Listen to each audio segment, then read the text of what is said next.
Evening, everyone. Welcome to the Monday, November 4th City Council meeting. Clerk, please call the roll. Alderman Santee, Here. Alderman Glad, Here. Alderman McClatchy, Here. Alderwoman Massey, Alderman Davis, Here. Alderman Cook, Here.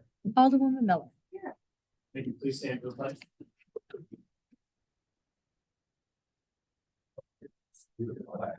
United States of America, to the republic for which it stands, one nation, under God, indivisible, with liberty and justice for all.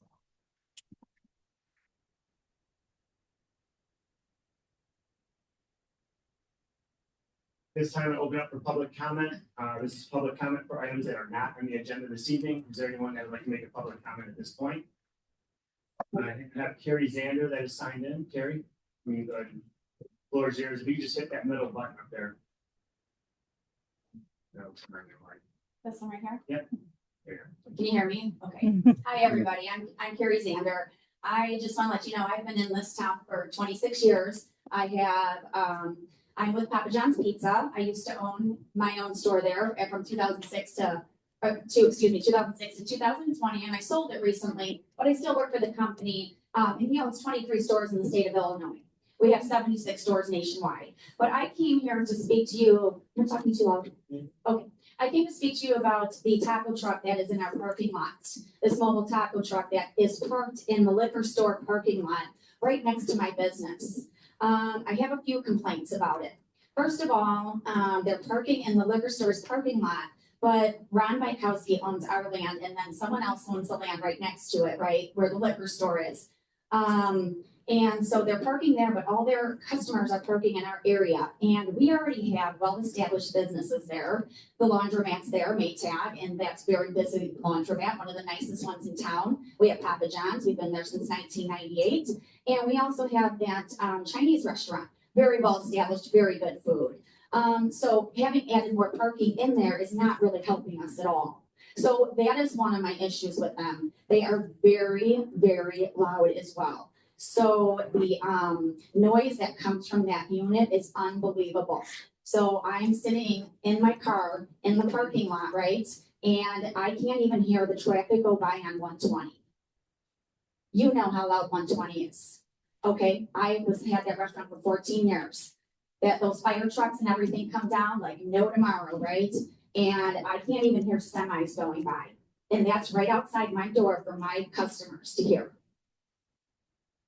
This running thing. And now we have people from the laundromat instead. They're walking over to the taco truck instead of coming to my establishment. When I've been there 26 years and have paid my taxes and everything to the city of McHenry.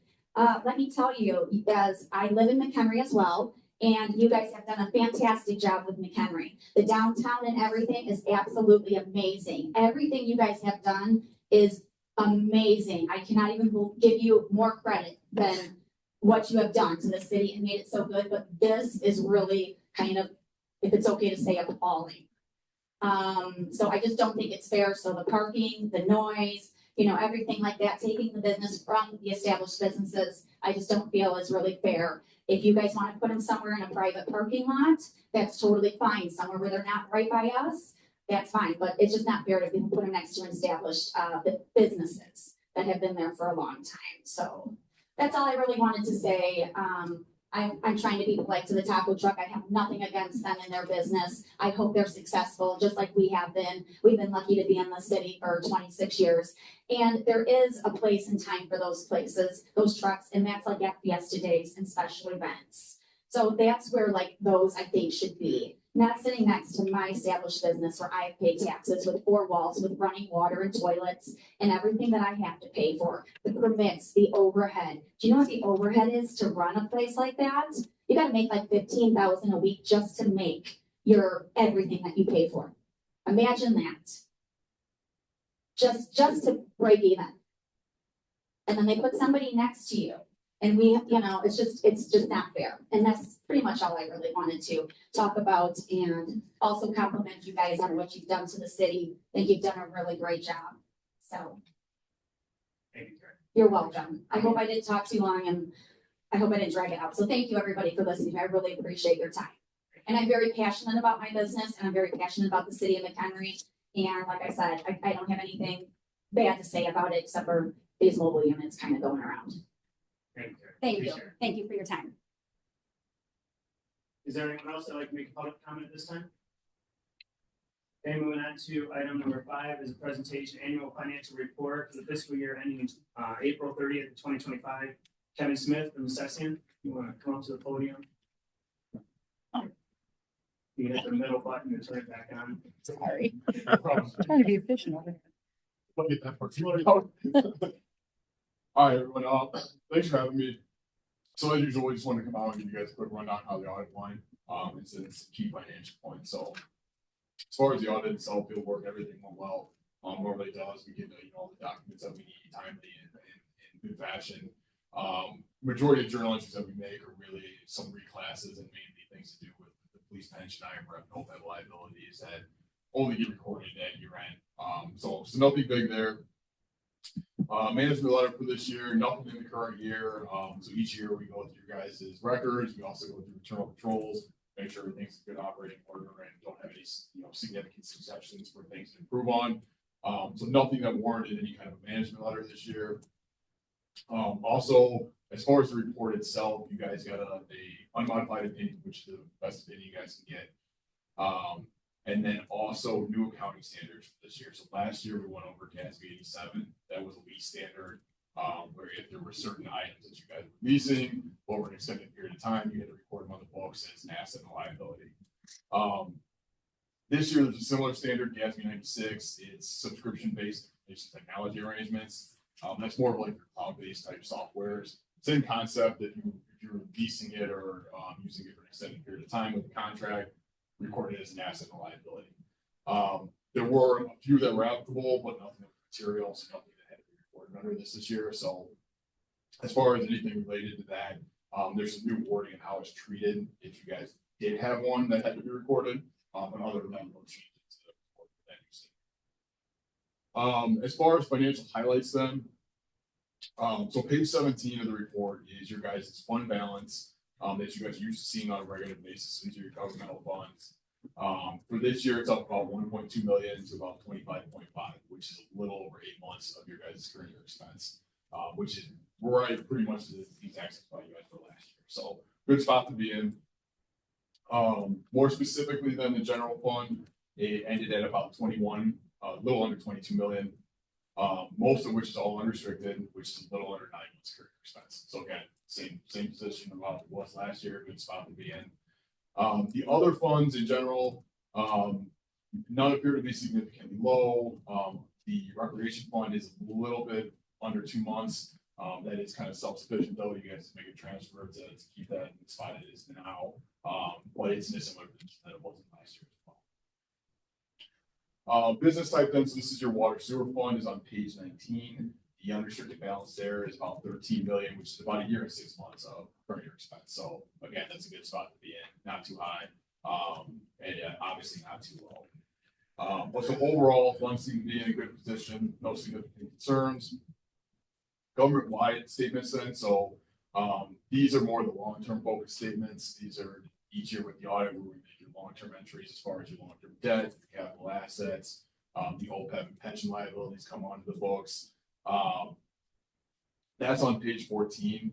For this year, there is about an increase of a little over 5 million. The difference between that and the 1.2 million increase that we talked about funds has to do with like some of the long-term things I mentioned. Mainly things being fixed assets. You guys buy fixed assets on the governmental funds, those are an expense. Once you get to the government-wide financial statements, those go into a fixed asset, you depreciate them over time, and you take depreciation expense. So that was one of the significant factors. Your capital expenses this year were much higher than your depreciation.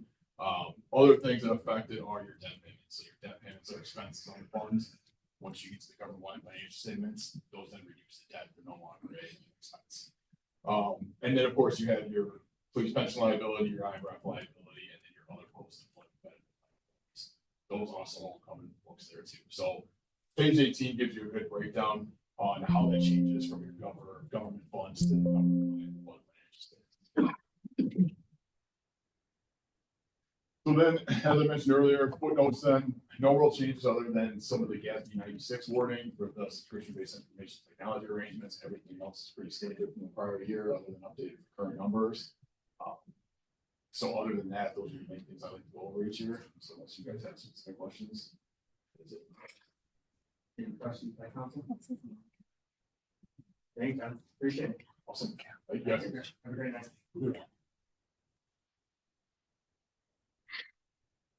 Next item on the agenda is the consent agenda, items 6A through 6D.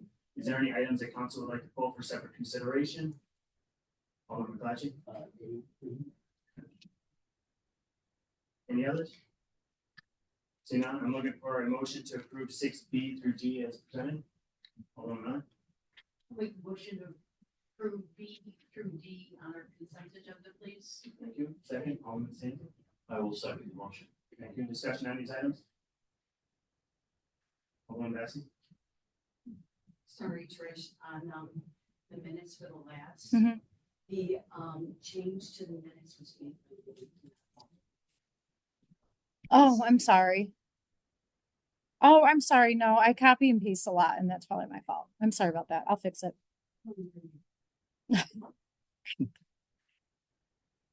Please call the roll. Alderwoman Miller. Alderman Santee. Yes. Alderman Glad.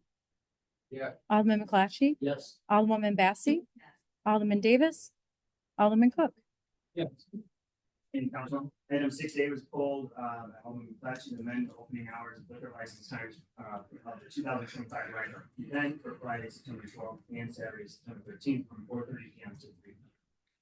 Alderman McClatchy, floor is yours. Thank you, Mayor. Just a couple real quick questions. When did the band start and when did it finish? So that all depends on, how many bands the headliner wants. Sometimes they dictate whether it's 2 bands, 3 bands, or 4, so we have the 5 bands.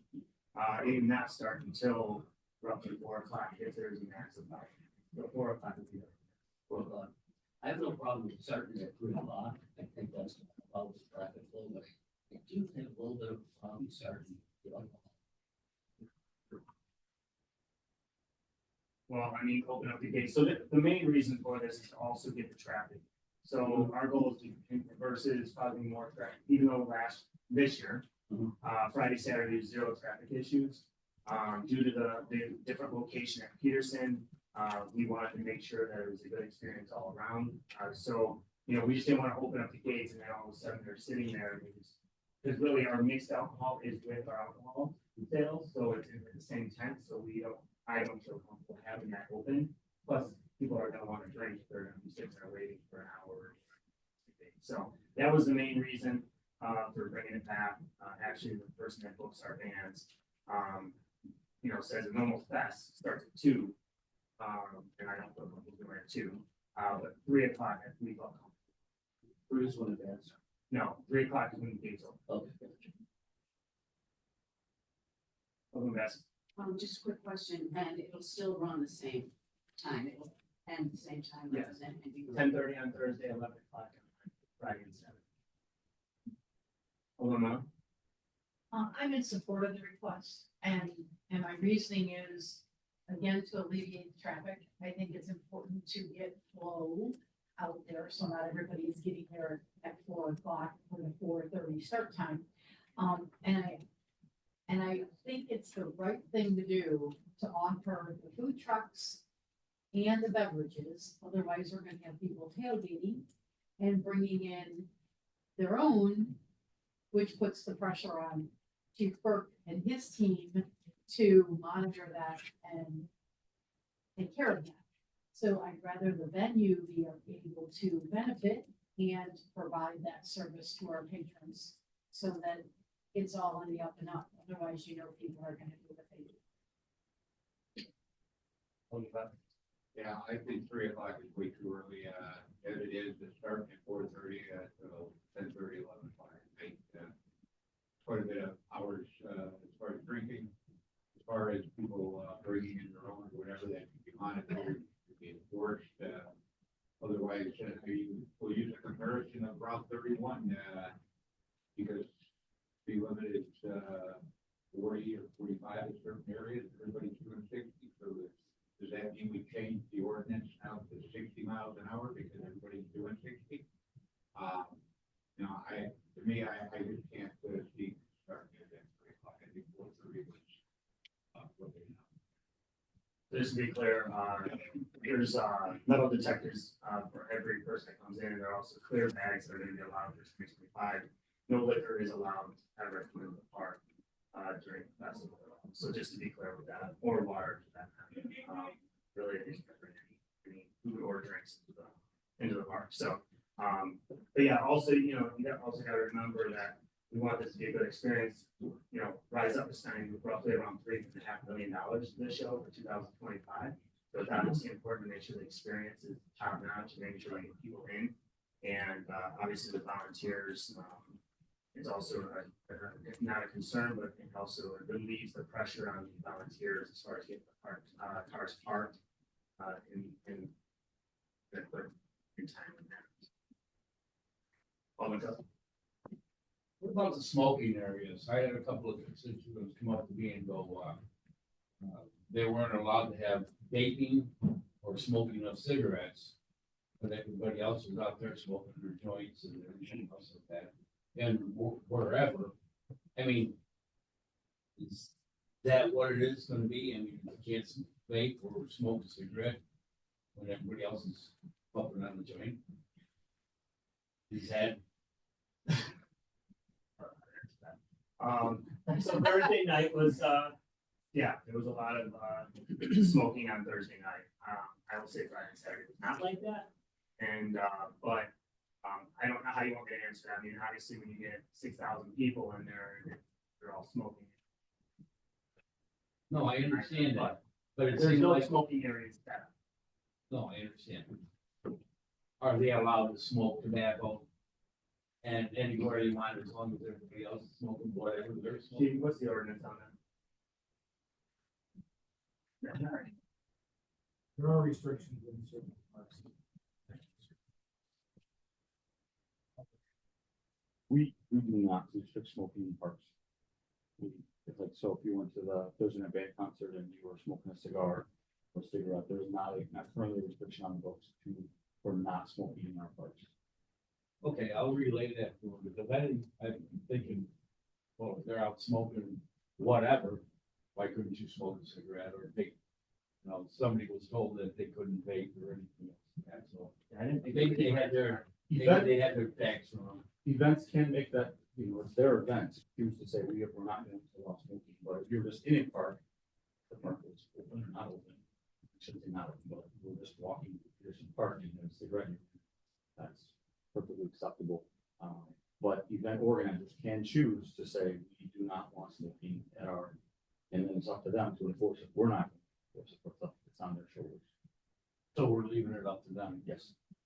The other thing that I will add, just as a point of reference, is, now this is, we're talking about Friday and Saturday, reminder that on Sunday, both for the barbecue and for Fiesta Days, we did open the liquor license at noon. And that was on Sunday, so, and both of those were extended to noon until 9. Obviously, we didn't go. Typically, that's the liquor license for the Fiesta Days, due to the fireworks. We moved the fireworks from Fiesta Days to include the barbecue, and then this city council extended their hours to 9 o'clock, but that events, both those events opened at noon on Sunday. So this event on Thursday, is it gonna be as loud as it was this last night? So, but, we'll talk about sound. So Thursday, we did get a couple of complaints, from council saying that it was loud or whatever the case may be. So we turned it down Friday and Saturday, which also got a ton of complaints to us that it sounded like garbage because they couldn't hear it in the back of the park. So now our new location is actually turning it, the stage towards Johnsburg. But there's no one that lives in that general facility, right? So, we turned it so for that reason. So it's gonna be a lot better for the public. Now, I will tell you, a lot of people were mad Friday and Saturday, they couldn't hear it on their deck, and we wanted to hear it because they live close, so, it's pretty too, I guess, but we are turning the stage so the sound is actually good at both sports. Thank you. I'm gonna say, go ahead. Just to confirm here, Restrictions on smoking in the parks or any parks buildings or within 15 feet. 15 feet from. No smoking inside any parks building or within 15 feet. of parks. In the area. Alderman Sandy, go ahead. Okay, we're not changing any time frame on Thursday, correct? It's just Friday, Saturday. And we're looking at a, hour and a half change, and I understand that being a volunteer, I did watch. Customers came in quite extensively and pretty quickly that first night, trying to get to that first row by the times to get as close to the stage as a good challenge. Finish the tickets. And just to remind everybody that, you know, the rising concerts are done. And correct me if I'm wrong, Mayor, but the money, the profits from the concerts are donated back to the city. How much, everything towards parks or some certain item that you bring up, correct, or your committee does. Yeah, so 100% of the profit goes to the city, which this year will be 400,000.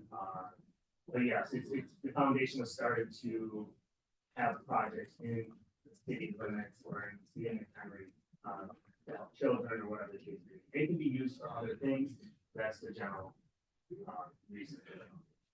Okay, so I mean, looking at this, I understand the concerns. I'm willing to be comfortable with this, knowing that the police department has to understand and agree with this too, and I don't believe would be brought to this board without their consent, excuse me, on it. And then also,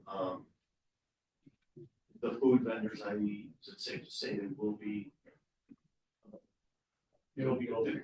They will be open at 3 because, with all due respect, if you're going to open up all entities in regards to items to sell there, you know, those food vendors should be open because it is going to bring in people and potentially more dollars from this foundation that will then be transferred to the city. The big part is like the merch tent, right? The merch tent is busy all night long. This will give people an opportunity to purchase, and we get 20% of all sales for merch tent. So this will also add revenue of the merch. So And one more thing is that you're probably going to be requesting that volunteer to show up when they're out. yes. Thank you very much. Yeah. So you're ready. Any other questions? I'll make up. Some of this money, where is it earmarked for?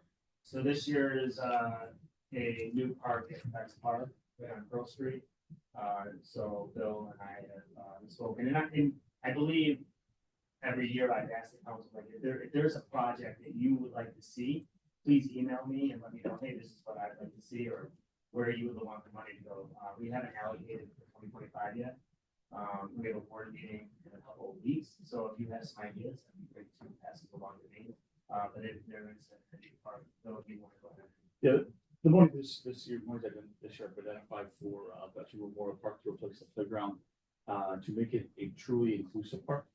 That's not just wheelchair accessible, that's across the spectrum, working with the parks installer, as well as removing the mulch and putting down a rubberized surface. So we don't have any of those parks with a rubberized surface in our park system.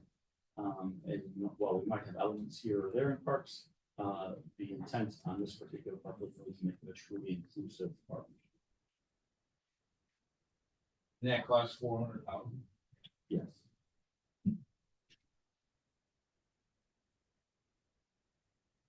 So how long do the bands play for, like, the barbecue then? For each night or Yeah, Sunday yeah. or?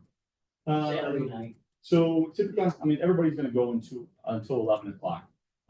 But typically they'll start about 4:35. I mean, it's varied on times. They kind of learn some things through the years and when they prefer to open. Yesterday's opens earlier. It's a different crowd than there's a barbecue. They get away send probably both of those events, and it's just a much different feel. The Bands, Brews and Barbecue that Rotary puts on is more laid back. Fiesta Days is a little bit higher intensity, so they do start earlier. But it's in that 4:30 range for them, But they but play. they don't, again, the crowds that they're drawing. Fiesta Days on a Saturday night is probably, their hope is a 4,000. Obviously it rained this year, so it didn't fare that well, but 3,000 to 4,000 is typical. And for Bands, Brews and Barbecue by the Rotary Club, they're probably closer to 2,500. That will make their attendance both on a Friday and on a Saturday. So it's just a smaller scale event as opposed to what we've seen here with Rise Up and you know, from our point of view, managing that event. Okay, so the bands play till what? 11. Runs- On Friday, yeah, Friday and Saturday, yes. Any other questions, comments by council? Looking for a motion to approve 6A. Alderman Sanford, I'll make the motion to approve 6A as presented. thank you. Second, Alderman Miller, I'll second that motion. thank you. Clerk, please call the roll. Alderman Santee, Yes. Alderwoman Miller, Yes. Alderman Cook, Yes. Alderman Davis, Alderwoman Bassey, Alderman Clatchy, Alderman Glad. Thank you, council. Next item on the agenda is item 7A, trio liquor license. Looking for a motion to pass an ordinance amending section 4-2-6, subsection D3, Class C license of the McHenry City Code and approve a Class C liquor license to Grand Enterprise Incorporated DBA Trio at 5520 West Elm Street, McHenry, pending the successful completion of background check. Anyone for a motion? Alderman Sandy? I think Alderman Cook has Alderman Cook, hand up. I Make a motion. make a motion. Thank you. Second. Alderman Sandy? I will second the motion. Thank you. Discussion on this item by city council? Anyone? Oh, Alderman Bassett? I just have one question. Do we have an ordinance in play for the distance between a school and the sale of liquor?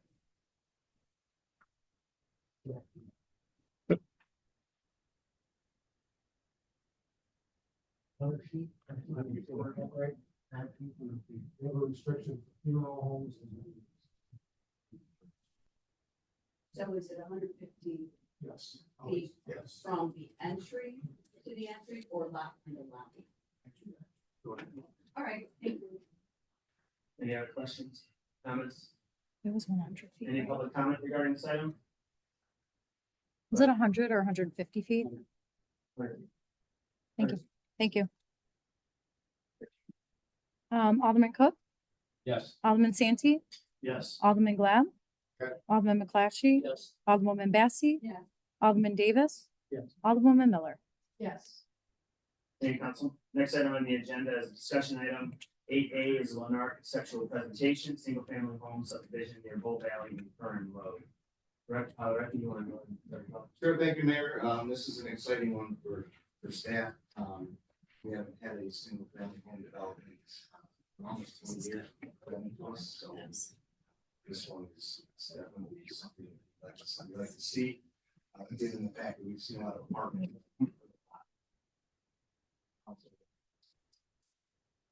It's not well. Haven't seen this a lot, so. Lennar's here tonight, they're looking at 304 acres of land on the east and west side of Kern.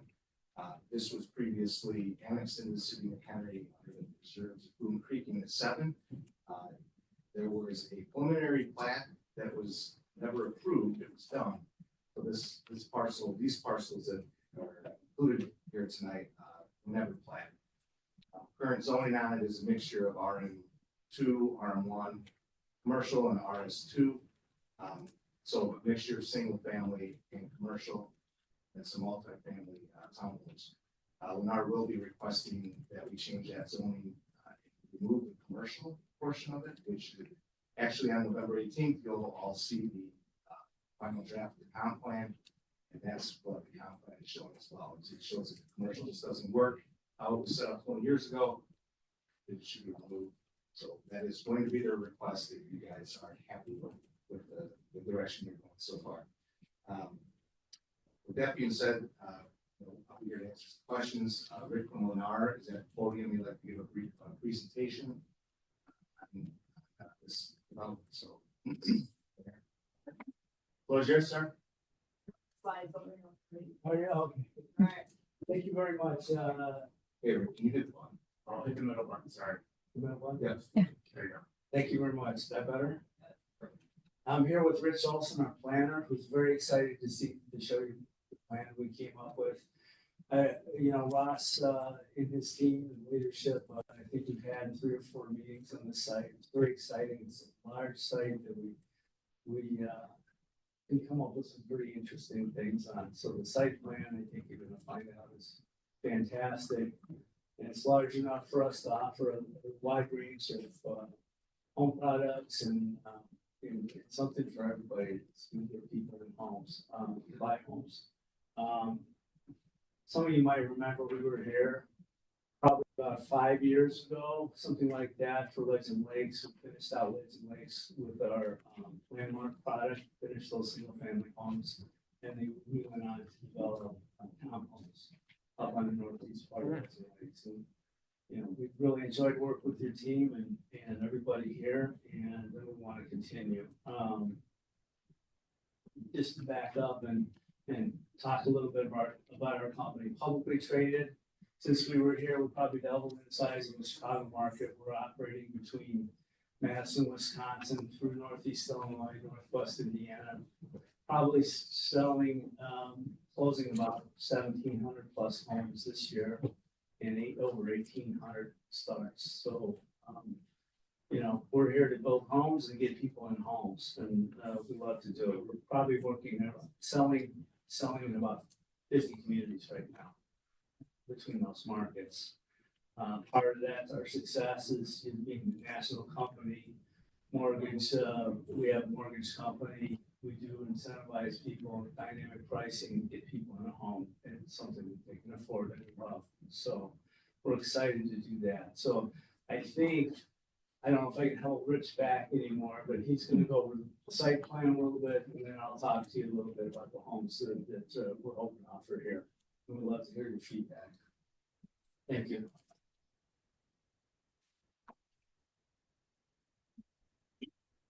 Good evening.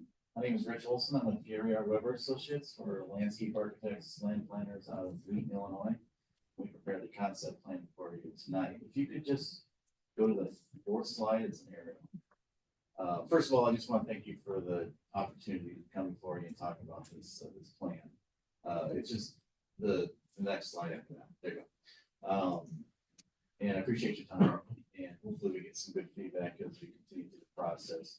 What I want to do is just very briefly go over some existing conditions and planning factors that help shape the plan, talk a little bit about the plan, and of course, answer any questions that you may have. As you know, the site is located north of Bull Valley Road, and it's bisected right down the center of Curran Road. So really, you've got the east side of Curran, and you got the west side of Curran. The site is approximately 300 acres in size, really good size site. It's surrounded by residential. Of course, you got Legend Lakes just to the northwest. You got Boone Creek, and then you got Windsor Creek. To the south, you have the golf course. That helps to put it in perspective a little bit. Some of the things that we look at, I always put up this slide here a little bit just to talk about, just to give the site in perspective so you can see everything on the site, talk about some of the existing conditions. This site's no different. We look at all sorts of things related to topography, access for both vehicular and pedestrian access, as well as the natural resources on the site. This site is no different. It has quite a bit of topography, especially on the east side of the site along Boone Creek. It has significant resource there of Boone Creek and a nice swamp that goes right down through that. And we are, of course, going to preserve that natural resource and incorporate it into some of our amenities on the site. It does have great access from the pedestrian and vehicular, 2 main roads on it. We also are surrounded by access points from the surrounding communities. This is really a site that's, planned for residential. It's got good, good exposure from the surrounding communities as well as existing, large roads that are on the sides. The west side of the site is very basic. It's a cornfield at this point, or farm field. There's not really that much going on. There's no existing trees. There's a few along the surrounding exterior, but for the most part, it's pretty blank. The topography there is fairly low and generally drains a little bit to the north of the site as well as the southeast of the site. So that's where you're going to see a lot of the detention on the site. On the east side, as I mentioned, it's got a lot of topography, especially coming in from the development up to the east, and everything drains, of course, toward the creeks. So you'll see the detentions closer to the creek as it makes public. On the west side of the creek, it's not as steep, but it does drain, of course, toward the creek at that. So let's take a look at the site plan itself. So we are proposing approximately 584 homes on the 304 acres. There's a significant amount of land here. You've got on the east side, you've got the farming. It's a whole quarter section. So you've got the same whole quarter section almost on the west side as well. So you add up to about 300 acres in total. And we're proposing 3 different product types, which is also very exciting on a site this size. We've got 2 single-family residential home sites types, as well as an active adult product. And the active adult is very exciting because it's something that is very much demand nowadays, as well as it's a really nice product for people that are getting up there in age that just don't want to maintain their property. So that gives you a whole different type of living.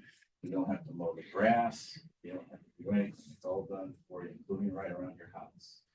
So that comes with a whole different lifestyle. You've got a lot of homes that are that will be ground level homes, so you don't have 2 stories.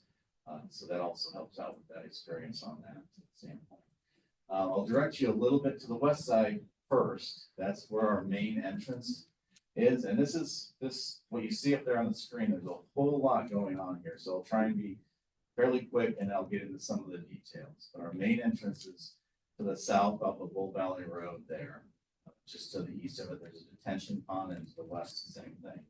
As you come off of that main entrance, you terminate into a very large park clubhouse site on this side of the development, and that really serves as sort of the hub open space of this whole development. And from there, we're creating lots of green space corridors going both north as well as east for the pedestrians to use to then be able to travel to other parks and other open space nodes that are throughout the development itself. As you go to the east off of Curran, you start to see there's another main entrance, which will go into the Indari or the active adult section. That road also terminates into another park that's right up against Boone Creek. And that serves as a really nice hub for trail systems that we're starting to develop all up and down Boone Creek. We'd also like to figure out a way to get across Boone Creek to then connect that trail system to another park on the far east. So those folks on the east side are also connected through this pathway system and this open space gem that we have on the site, so that we can use it as a amenity itself. There are in total 6 parks that we're currently in development, and I'll show you a little bit in more detail what those are.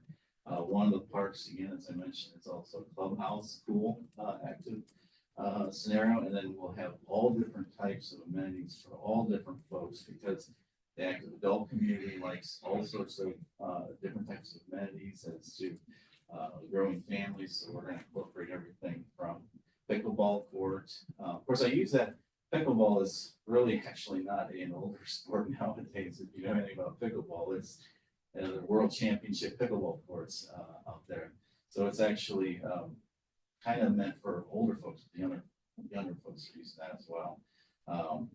And I think if you go to the next slide, there you go. So this slide I use just to sort of give you an understanding of green space. I faded back the lots, and that helps to show you those green space corridors as part of this large plan. So as I mentioned, the main entrance goes to that first central park, and you'll see that going north.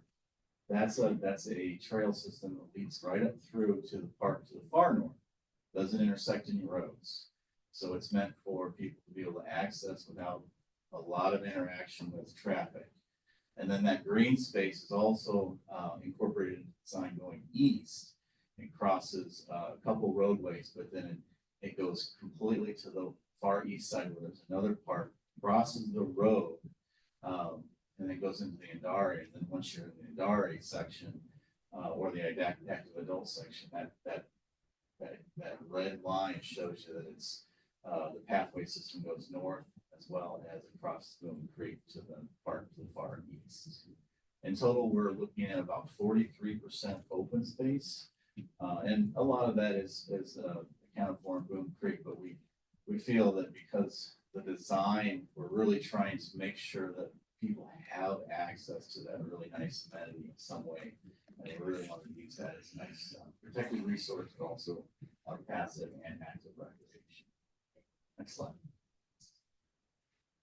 So I'm just going to walk through a series of slides of these parks because they're all over the place. They're really hard to see. This is the far northern park. It's another, we kind of call a social node. This one doesn't have any active. It just has the active component would be the actual pathway and the seating area and just a large open space. Nice, nice passive park in that spot. Next one. This is that main park that I alluded to right off the kind of a terminating feature of the main entrance. And that one's definitely got a lot of active components into it. It'll have a clubhouse building. You're talking bocce ball. You're talking active play equipment of all ages, both all the way up from 2 to 12, with a trail system incorporated and open space play components, all integrated with a parking lot for people to access that. And you can kind of start to get the idea of this trail system. You can kind of see it. It goes everywhere. It's really meant to be incorporated into this development as part of it. And it creates that really nice, unimpeded, active scenario where people can walk and experience the open space that we're integrating into the site. Next slide. This is one of the parks that is on the far east side before you get to Kern, right after that secondary entrance. And this would be this is part of the core development homes. This would be another smaller play area with components there for children to play in, and it's backing up to nicely situated on one of the detention areas, so it'll be a really nice feel to it as you come off of the main entrance. Advantage of that. Next one. This one is at the terminus as you come off of the main entrance into the Indari section. And this one has different components. We're talking about pickleball, probably have a putting green, more outdoor seating areas with pavilions, more of a passive. We'll also have a small parking lot for people to be able to park and enjoy those. And again, you can see where that trail system continues off still to the east and gets you down to Boone Creek and then goes north again to the next, I believe the next slide here is another one of the parks. Yep, that's the northern park. So that trail system, as you see on the right-hand side, that sweeps by the Boone Creek area. And what we'll do is we'll have this trail system right alongside of Boone Creek and the preserved trees along there, so that we're still kind of staying out of it, but we're still interacting with it. So it's a nice combination of that. And that'll lead all the way up to the northern park area. And again, those will be more passive recreational areas with seating and landscaping, and serves a certain little trailhead system that somebody can get onto and not have to walk down the street. Next one. This is the last part that that, is on the far east side. And this one will be a little more challenging. We're gonna have to try and figure out how to cross the creek, which we're gonna have to look into. That's one where you have to, work through the regulatory, constraints and try and figure out how to make it happen if it's feasible. We definitely want to do that. The idea is you don't want to have the people on the far east feel like they're disconnected in some way. So we'll definitely be looking to do that. And this one again will have us seating areas with more of the top lots and the pavilion and the open space play. Next one. So just bringing it back to the overall plan, this is a super exciting plan that we're very proud of, and it's a great opportunity for us, and we'd love to come here and develop this site and be part of the community. And I think Lennar doesn't have a term for this, but it would be one of their signature communities, and they would be investing hundreds of thousands of dollars into amenities and making this a really, really great place. Thank you.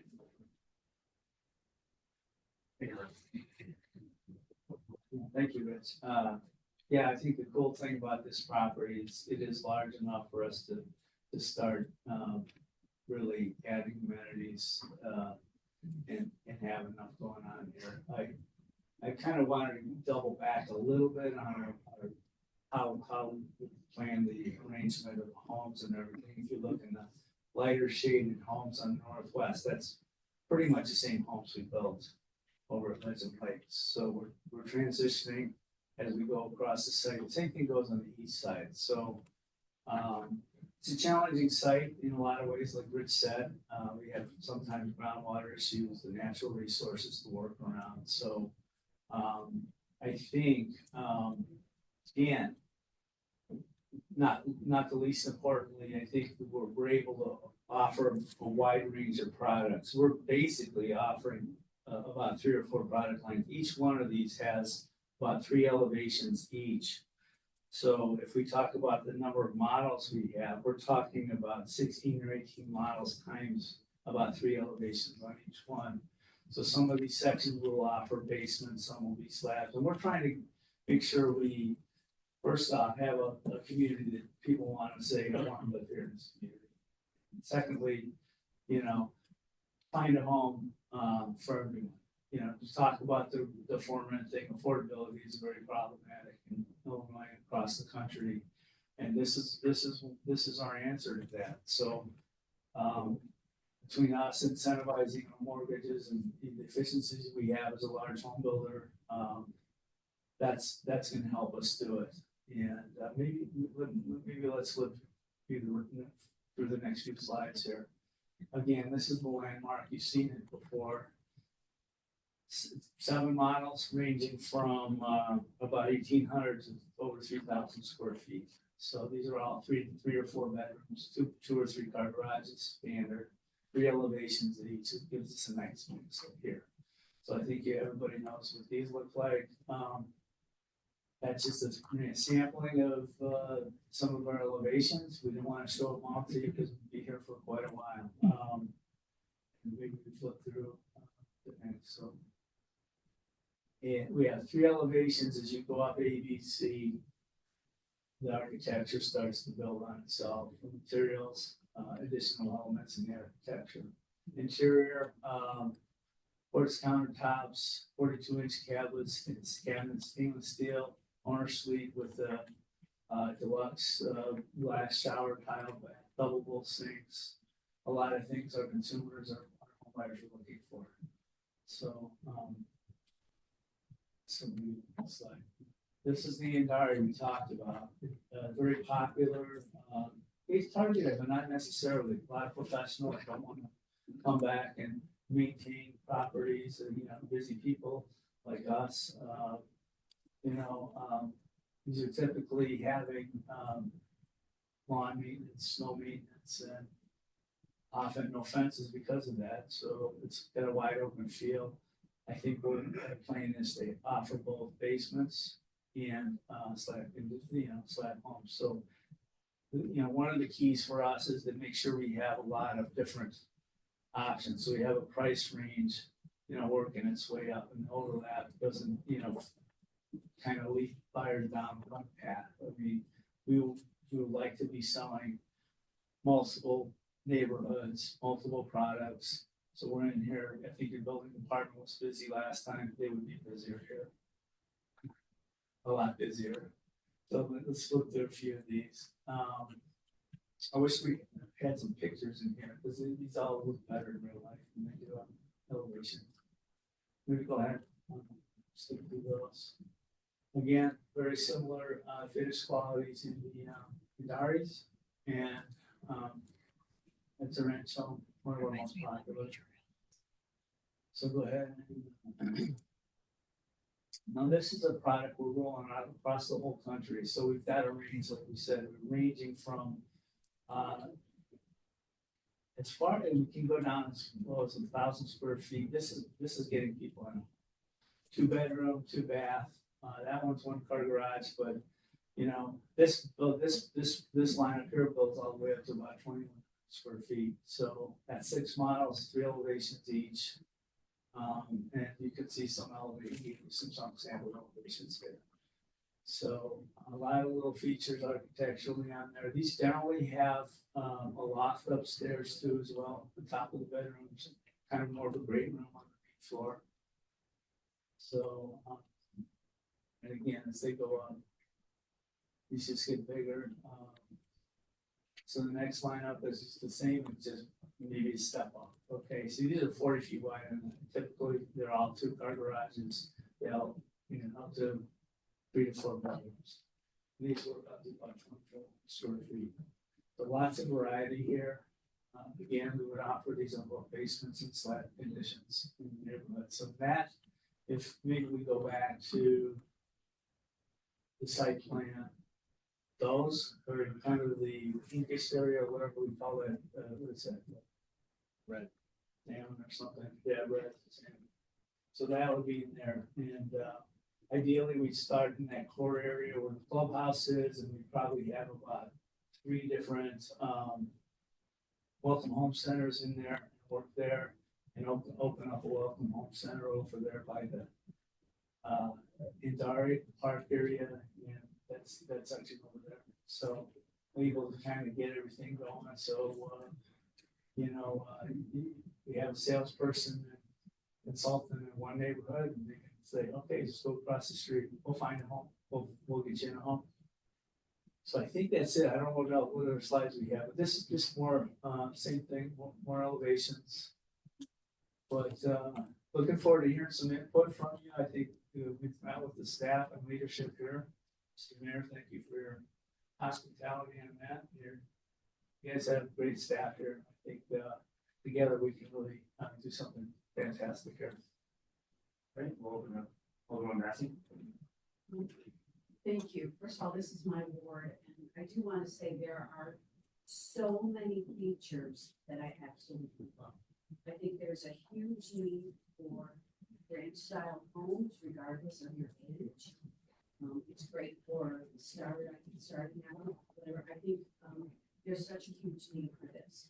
So I thank you. I also thank you for bringing purchasing homes rather than rental units. So I like that too. And I know that this is just like, you can't be, giving me anything definite considering you don't know when you're gonna break ground. Roughly price. And no one is gonna make you stay that. No, I'll probably be wrong too. I think if we don't get ourselves, some homes down in the 200s will be a problem.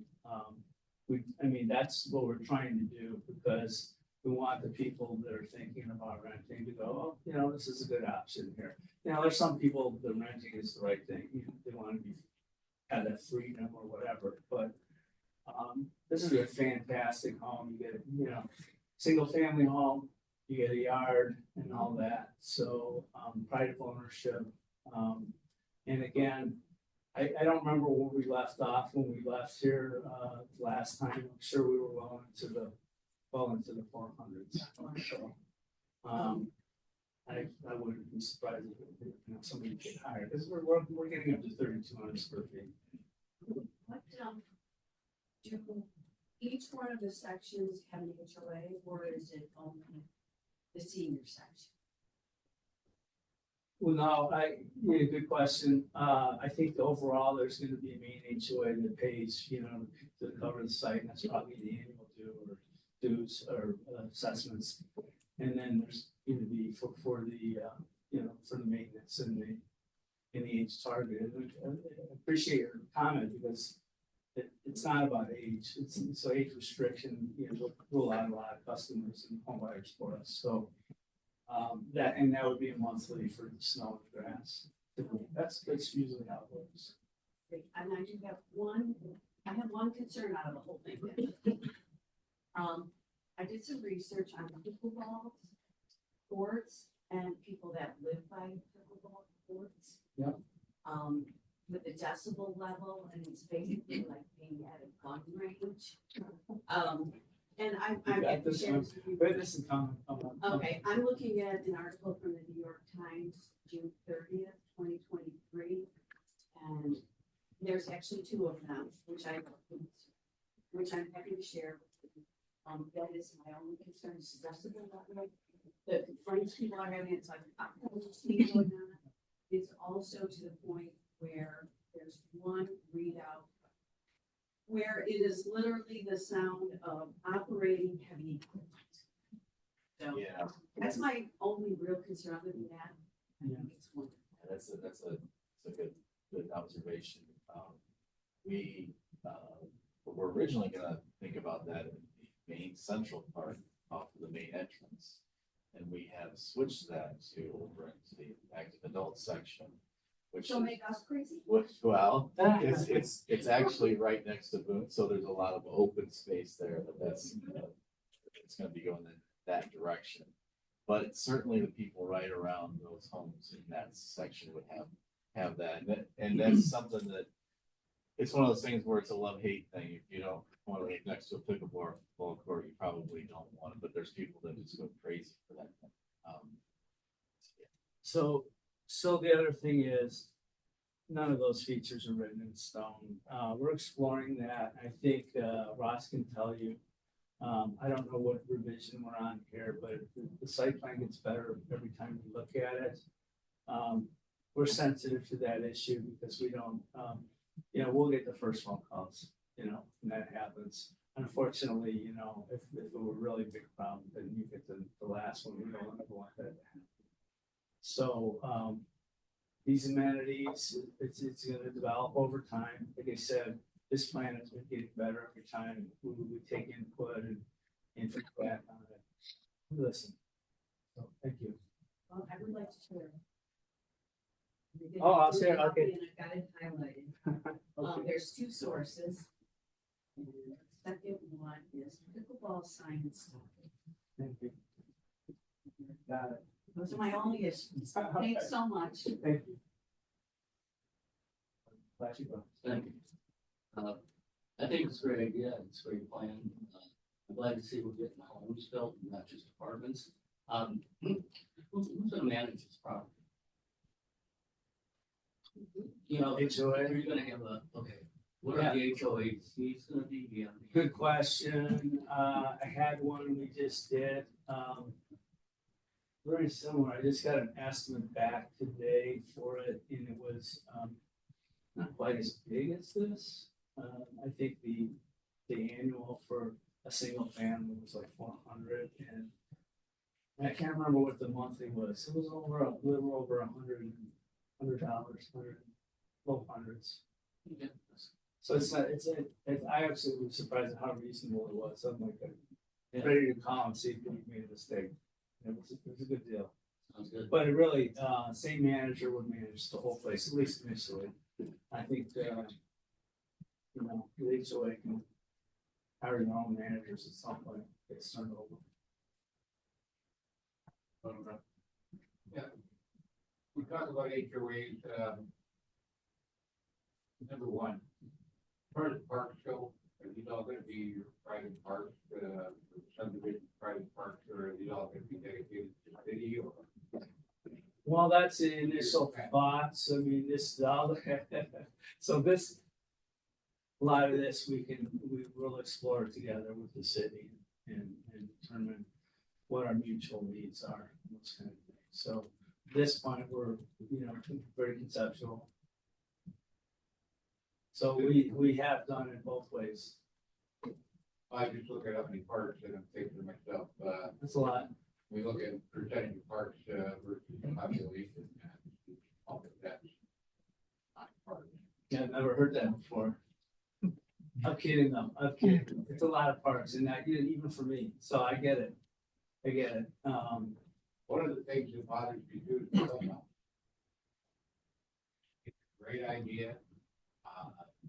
First clubhouse that we had, City of McHenry was my subdivision, started back in 1971. It's gone now. It's now for different use. It had to be different effect. We did approve a subdivision, back 20 years ago that was, down Better Parkway, and again, the residents didn't want the community center. Yes. More than anything else, it's not so much whether you want, it's what the cost is. And the thing is we're talking the core product as far as to get people in to homes that are affordable. Yes. Nowadays, what? Yes. But HOA fees, you look at the mortgage, you're gonna be looking at HOA fees as well as taxes and everything else. If you're talking a little over $100 more, they can price some people out of the possibility of being able to qualify. So that's a concern of mine too. I hate to start out with a clubhouse and then all of a sudden nobody wants it. Yeah, it's a good point. I mean, I think one of the things that to remember is, of course, the clubhouse will be there in the beginning, a bunch of it will be built into the assessment. So I get it. At some point, people, I don't think we haven't had this issue where people are like ready to, take them out at that, at this point. But affordability is a concern of ours because if we're not affordable, we're not selling any homes. So, I think the testament to, our success and ability to judge that is how many homes we're selling here in the Chicago area. So, it's tough. I mean, taxes drive down, assessments all drive down the ability. I mean, when rates were up at 8%, I mean, we were seeing some pretty crazy numbers on payments. And our company was actually buying home mortgages down to about 4.99%. I think we still might be, even though the rates are in the sixes now.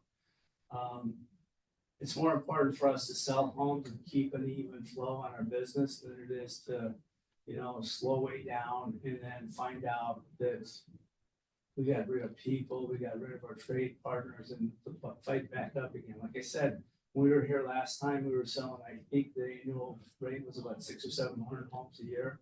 Now we're at about 1,700, 1,800. And that really is driven by us being vertically integrated with the mortgage, that's a mortgage company and able to get people in a home that they can afford. You're absolutely right. And that's really how we've had our success is basically having, getting those payments reasonable. And the clubhouse is part of it. The scale and scope of that, remains to be seen. So mainly what we want to do is, get your feedback on the concept and, work with your team and get your ideas. And because that's how we've gotten here at this point.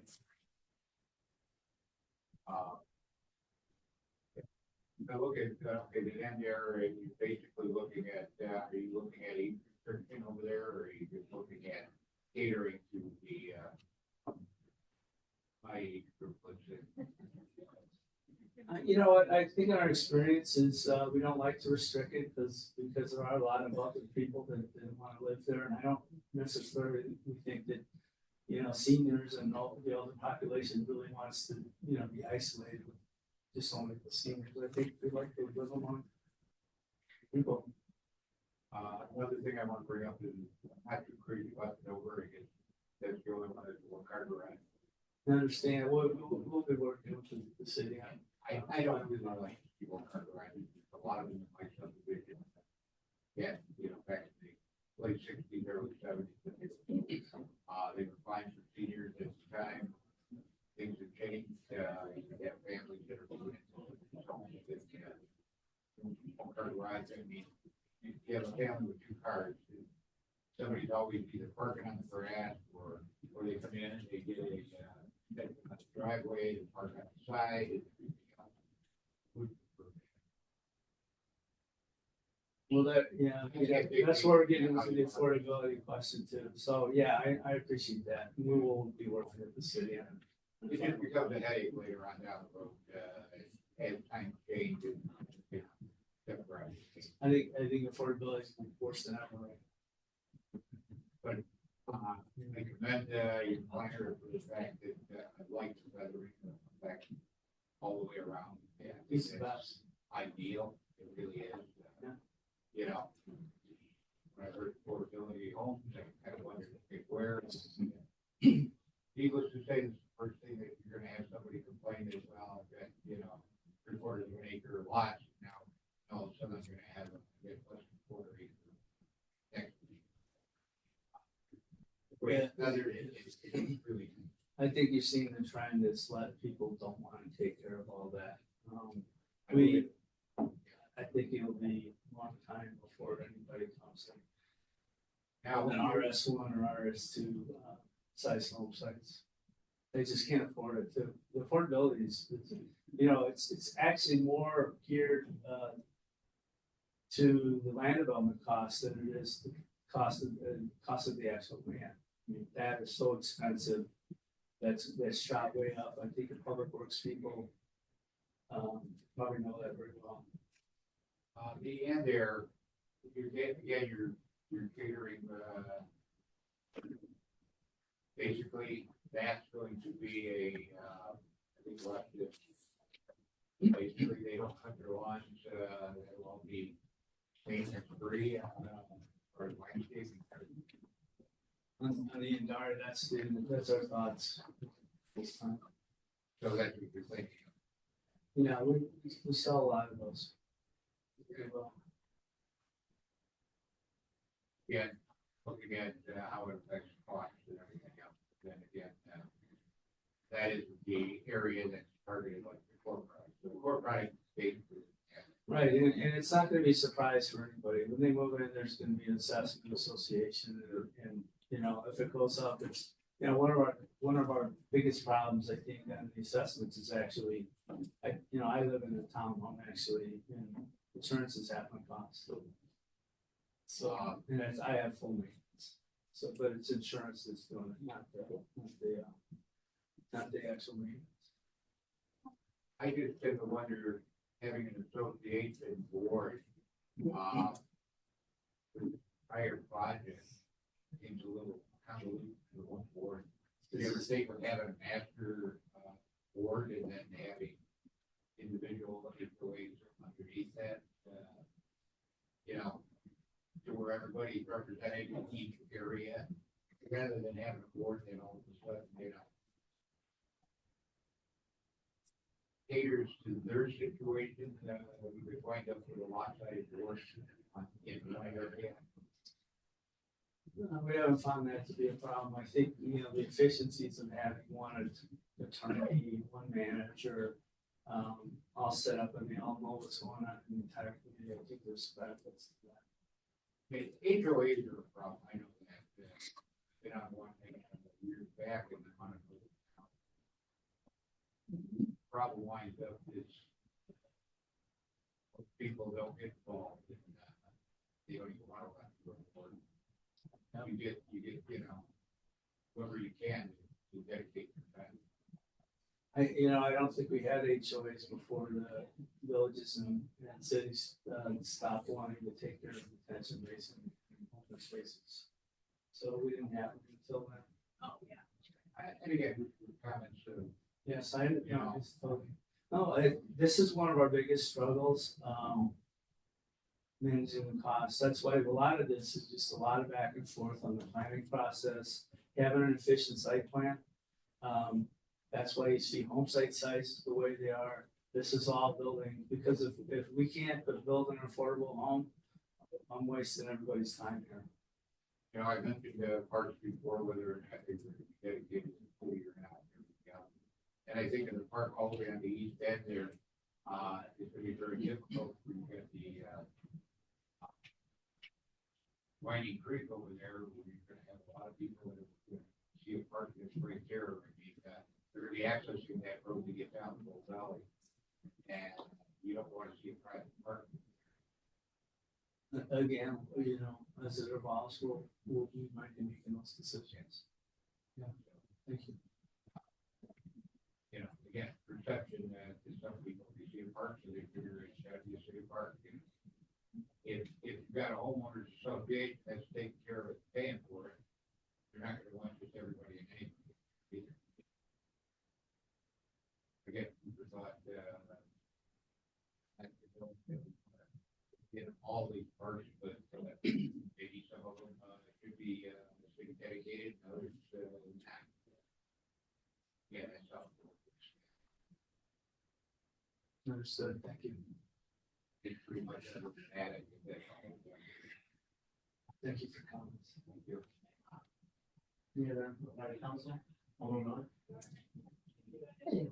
Thank you very much for bringing this to us. I'm in real estate, I've sold many of your products, so Thank you for that. You're welcome, thank you.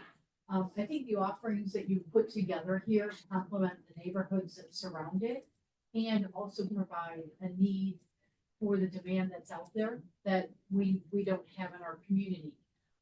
The core product, your new product, again, we don't have anything like that going on. Your age targeted, we recently had a development that sold out super quick and obviously is at the end of its life. When your landmark product stands alone, I mean, it's sold out when you finished out Legend Lakes. People like it, they want it, and it's there. So I think the combination of what we're bringing will satisfy the demand that we have in our community.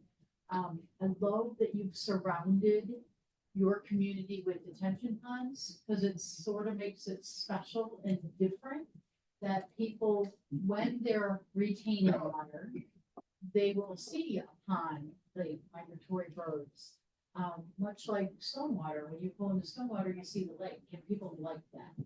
So I think the planning process, Rich, you did a great job on keeping the lots interior with the loop system, which again, for walkers, bikers, peddlers, herders, the loop system is amazing. I hope you find a way to get over Boone Creek, because that would be nice. Because we do have, you know, our bike system that Alderman Bassey could probably speak to more than I, that gets you right near and dear to that. So that path system will be used by non-residents to go across the creek, which would be kind of cool. But I like what you offer. I know your product, so I have no issues with your product. I think association management is, you know, the thing of today, because you've got a third of your acreage here that's going to be open space, and somebody's got to take care of it, and the homeowners aren't going to do it. So you've got to have a management system, and that's not you. You're not long-term managers. You build it and then turn it over. So I think that's a good plan. I like it. Thank you. Any other comments? Yeah, one other thing is with the card connection to property that is not in the city right now, in the core products, nothing going east. I would like to see a connection there, maybe on that roadway that moves around, anything that fully intersects. I'm not sure I follow. Northeast corner of our core product. You're talking the northeast corner of In the core product, yeah. the one road that, two roads. Yep, we can, I actually was thinking about that before the meeting, that we'll have one stub coming from the south. To expand into that property, probably one stub. We'll work with And maybe maybe in this case, the one That's what, it's not very deep. What is that, 60 acres? I'm sorry. Is that 60 acres? Yeah, you looked at that. I looked at this before, yeah. Just so, to answer that question too, internally, we've had some conversations about connectivity to the neighboring properties that are vacant, so that is something that's on our list. You know, this is conceptual, so thanks for bringing that up, but, you know, we're gonna ask that. What I was gonna state, when we've done this before with subdivisions in the past, is maybe having a dedicated road up there. Can be during the last year, because in fact, you know, you're maintaining roadway that you don't need, you don't know how long it'll be before this open area gets developed. It could be 10 years, 20 years down the road. And it comes up the road, nowhere. We did it, the townhouse subdivision. Yeah. Yeah. It was connected, with you. That's all people. Thank you. Just thought I'd bring it. Thank you. Public sector. Thank you very much. It was a great presentation. Do you have similar projects ongoing developments right now around the area, other municipalities? All over the place. Yeah, we're working in town more. We're doing a development right now, community in Woodstock. We're working on Algonquin. We're working in Baldwin, which is Lake County. We've got 2 communities in Algonquin. We've got 2 townhome communities in Crystal Lake. Single family we're wrapping up is Woodlore, which had the dairy product in there. And let me see, where else? The list goes on. I mean, we're working on 50 communities. McHenry, I think, those are the main ones. We've got 6 or 7. We just finished up in Wonder Lake, Meadows West Bay.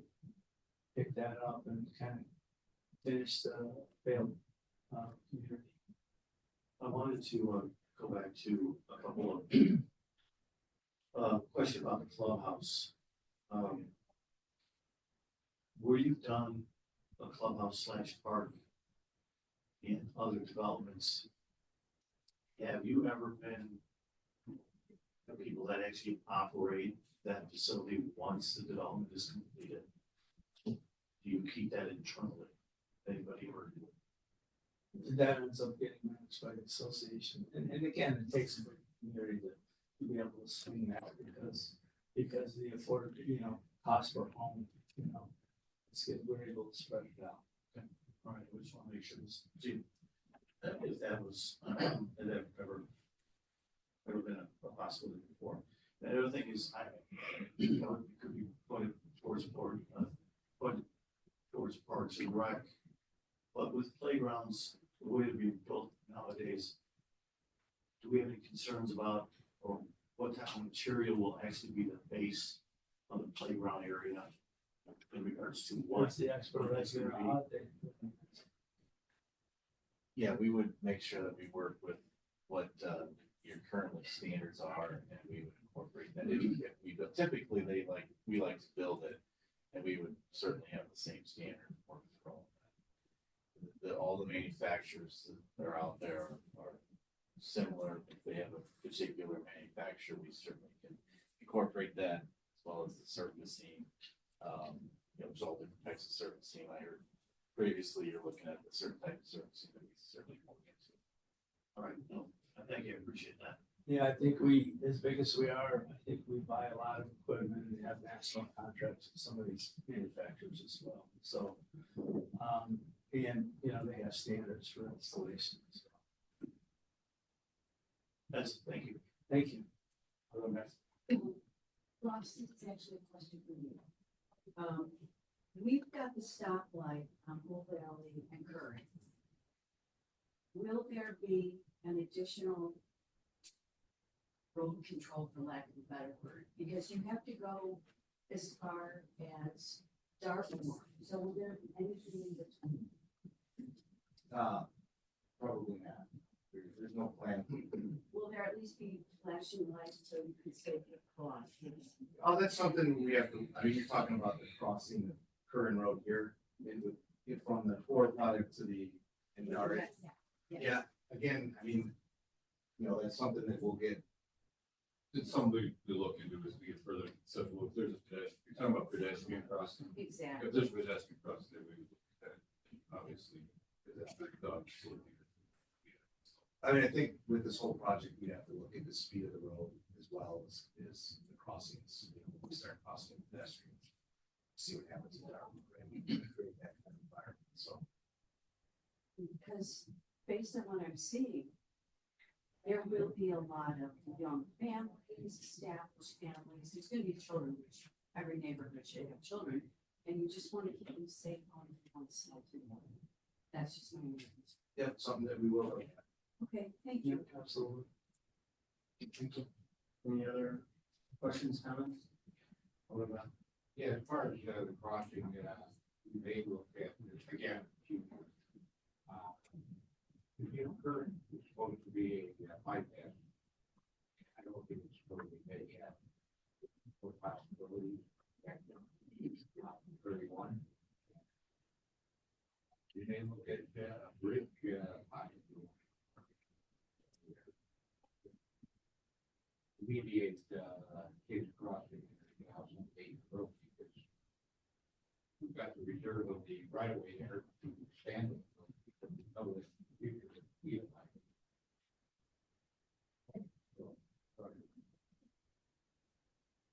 So, while we're discussing the subdivision and everything else, talking about the detention, what is our ordinance about the detention? What would be required? Well, that's for the engineer to determine, but, you know, it's based on previous service, so. Take the roads, the rooftops, everything into consideration, and your engineers, your planners will decide that according to, based on this road.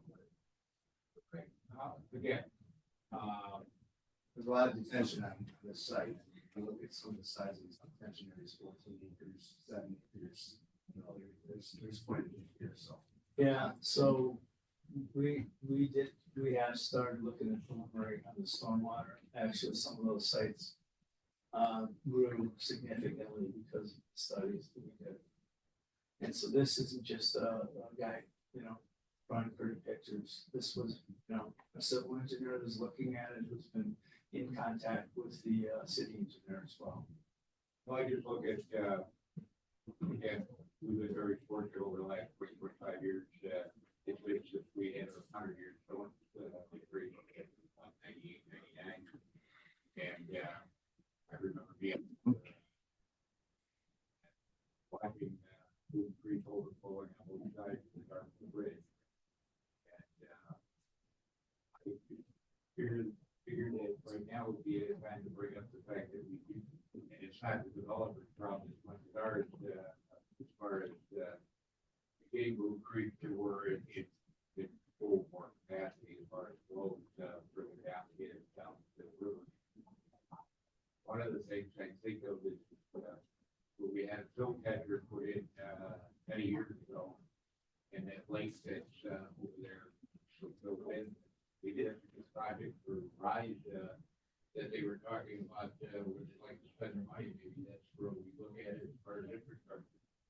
Because even if this is concrete pipe, it's still, infrastructure as far as the city, part of the Yeah. But I bring that up. Can I mention something? I think what I wanted to clarify for everybody is when we start out looking at a property, we actually hire our civil engineer to do basically what we call a feasibility study. They study stormwater, they study, you know, the soil borings, they study sewer and water capacities. So the goal is when we come in here and then when we come in for with the preliminary plat, it's not a huge difference. It's like some of these things have been dialed in already, right? The sizing, you know, sizing requirements, if it's a 100-year storm, it's already figured in the site plan. So this, and we've got all the topography, all the surveys and everything else, so a lot more work goes into this just to get to this stage than a lot of people, you know, imagine. So I just, you know, and a lot of this is, that's what we have engineers for. You've got an excellent engineer here, by the way. And I get that, you know, for your property as far as for the creek rather than, yeah, the problem winds up. We need to make sure the water keeps flowing down, further down. And Yeah. of those type of storms. Right, and that's what we count on those folks, those professionals for. Sure. Yeah. No, I get it, but, again, you know, I've argued with engineers before, they tell me one thing and I tell them, well, sitting on my deck, I'm looking out in the fields and I see which way the water's going. You can't be an engineer and tell me I'm wrong. Can't tell me what I see isn't happening, so. Not saying the engineers are always wrong or anything else, but I don't always everything on right either. Actually, in the case I was talking about, the engineers finally went out there again, and looked at it and said, yeah, all the soil that used to be there 15 years ago changed. So all I'm saying is, it's great to have the engineers look at it, plan it out and everything else. But you still want to look at reality as part of the package. You get it to the creek, you need to make sure the creek gets further down. Absolutely, that's all our goal. But I'll tell you, We I'm want. excited about this. Sorry? I say I am really excited about it. Thank you. We are too. Any other comments, direction for the sexual planning? And then Alderman Cook, do you have any input? You guys covered it all. Alderman Nance? I'm good. Any other comments? I think that's it. Thank you very much. Good discussion. Appreciate it. Thank you, Rich. Have a good night. Thank you. Thank you, Rich. Appreciate it. All right, the next item on the agenda is 8B is redevelopment of 3510 West Elm Street. Director Martin, you have any for us out there? You're welcome. Thank you, Mayor. So staff was approached by Victor from GATK Remodel Inc. about the redevelopment of the northwest corner of Green and Elm Street, or I should say, adaptive reuse of the building on that corner. His company has remodeled many homes, have done many, flipped many houses, done many residential units. Also done many commercial projects throughout the Chicagoland area. What he's proposing on that site at the northwest corner is a maximum of 28 residential units, as well as commercial on the first floor, about 12,000 square feet. You would be doing a mostly 2-bedroom with a handful of 3-bedroom units, 1,200 to 1,500 square feet in size. It is in the TIF district. We would be requesting TIF assistance. The request at this time is $2.5 million. He did submit a financial analysis. We did not review that as of yet. We're looking for, staff's looking for feedback on proposed mixed use of the building as residential rental units and commercial land use on the first floor, as well as the requested use of TIF financing for projects such as this. Victor is in the audience here to take questions. I can take questions on the property as well. So I'll just leave it at that for now. Thank you. Victor, if you don't mind stepping up to the podium. Thank you.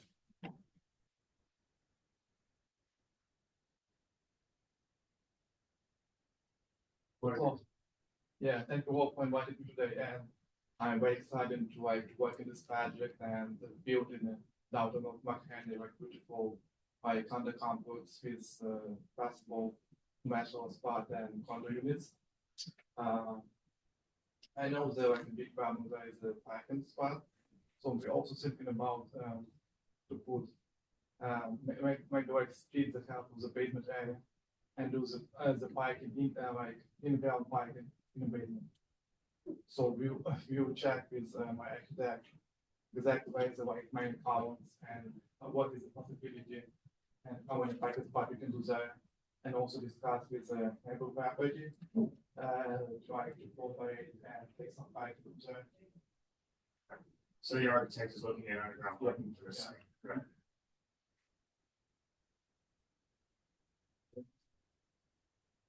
So does, council have any questions for him at this time? Like, what is your thoughts on mixed use and so forth? Thank you. I guess my big problem, here's the problem, concern between parking, but I'm glad to hear that. Adding parking, you own a lot north of you that comes out on Wall Street. Is that public property? So I can answer that. I talked with LFI and the site with the bank on it, and then the old gas station site where they wanted to do the coffee place. Both of sites together have 75 spaces. There's designation of 55 spaces for the for this property, and there's 15 exclusive spaces for Old National Bank, and there's 5 non-exclusive spaces for the coffee place that are being designated in the Pearls, by the Pearl Street, I'll call it the Pearl Street section. So that's how the parking is kind of divided right now. Who's the estimate? How many parking spots do you got on the building?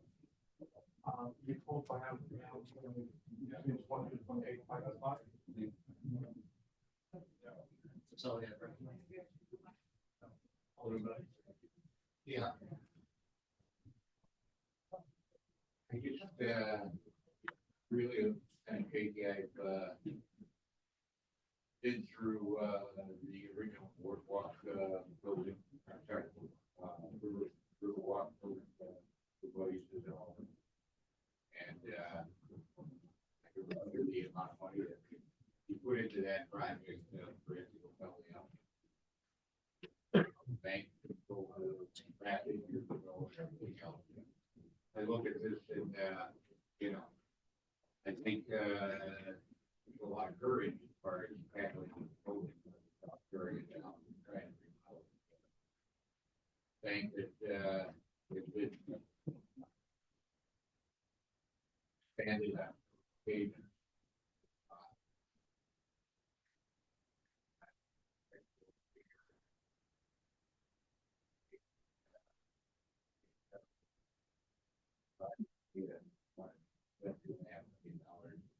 Next year.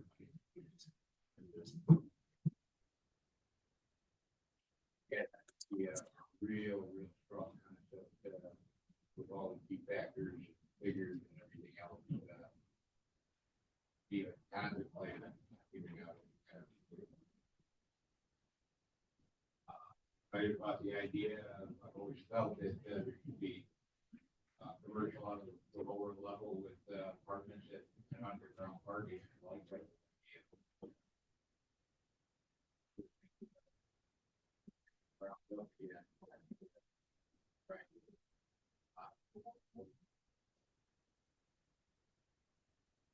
But again, be open to look at the plans, but I think it'd be hard to tell. Any other comments by council? Alderman Miller. Thank you. Good evening. So I think it's a great use for the building. We've all struggled with what do we do with it? And we've had numerous conversations, including our comprehensive plan that talks about mixed use and being, walkable to our other amenities that are in town. On first read, my concern was parking, so I'm glad you're addressing it. I think the estimates that we project are way too low for the number of units that, you're proposing, 28 units. And again, I use the River Place building as the perfect example with 27 residential units there and 10 commercial locations. They struggle with parking. So we want to make sure that parking is adequate. As far as your ask on TIF money, I would need to see more of your pro forma to see if that's a realistic ask and what your EAV would be at the end. Again, the building today has very little value because it's not in the highest and best use. So in order to be supportive of your ask, I need to see a bigger financial picture, which I know you're just here conceptually. So I think conceptually you fit with the comp plans. The biggest issue for all of us in our downtown area is parking. So if you can address that and come up with a reasonable solution. I don't know if you can do underground parking there or not. I would have thought if it could have, it would have been. But again, I'm not an engineer, so I don't know that. And I would encourage you to move to the next step and at least bring us a concept that we can look at. You know, what do those units look like inside? How are you gonna arrange them? What advantage are you gonna take of the building? So yeah, I'm not opposed to it. I just need to see more. We work on this at this time, so probably in like in a few weeks, like a month, we have like more options with and we will know exactly about the if possible to use parking in the basement, and we can show the units plan and exactly how many units it can fit there. So, but we need some time for it. Any other comments by council? Alderman Sands? Yeah, I thank you for coming in front of us tonight and giving us, this conceptual plan for, 3510 Elm. Yeah, the first words out of my mouth when I, sat down with Doug and discussed this on Friday was parking. So it sounds like you are looking at different potential options.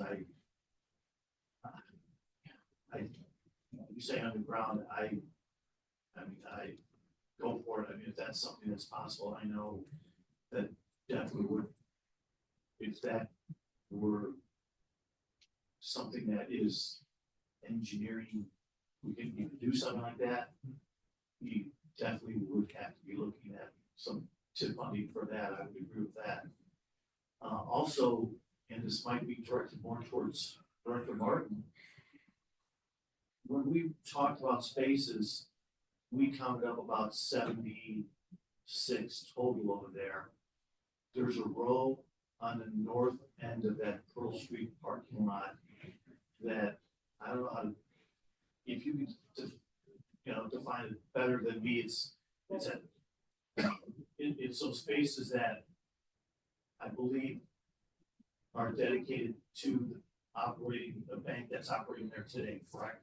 That's the one line. Correct, on the west side of the lot. Which, you never see anybody there, not even staff is parked there.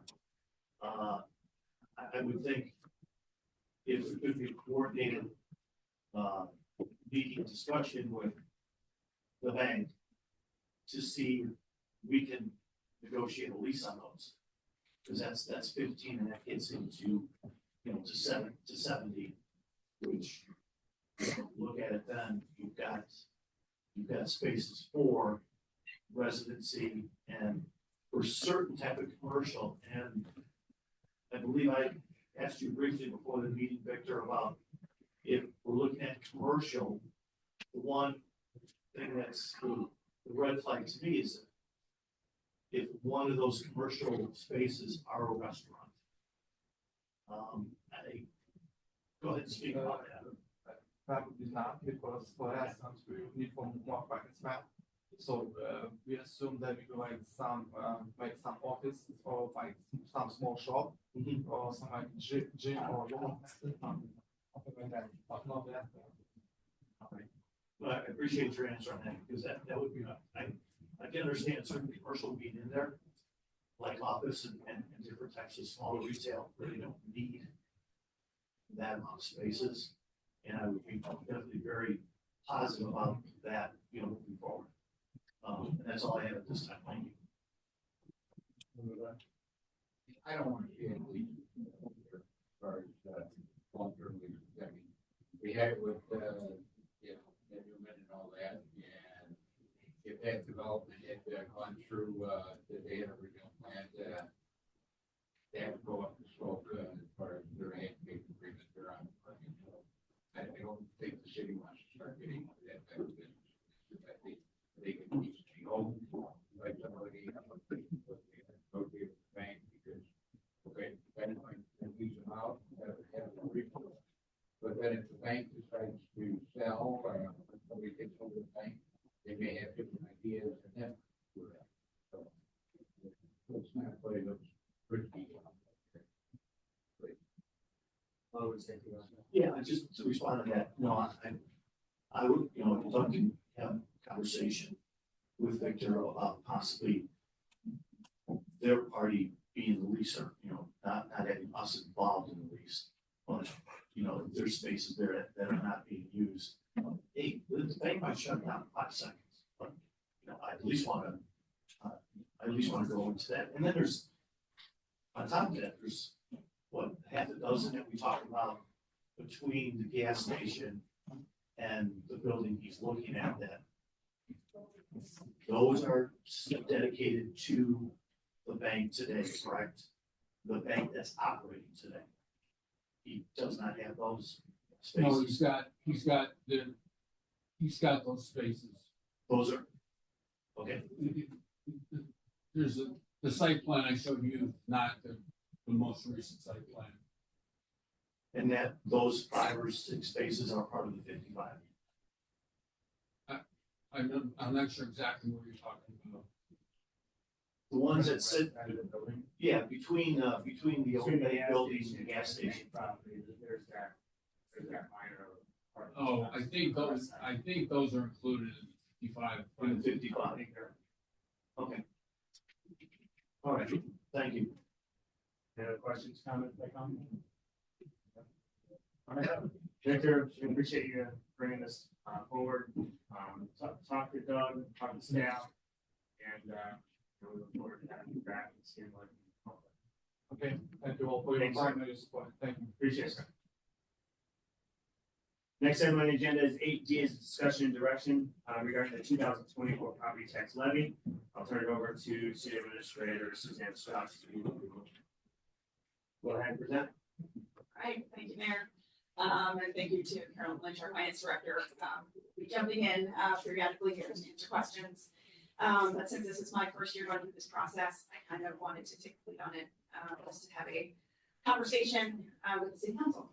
So as council is aware, there is quite a process behind setting the property tax levy for the year. All of this has to be completed before the end of the year, so December 31st is the final day to submit the levy to the McHenry County Clerk.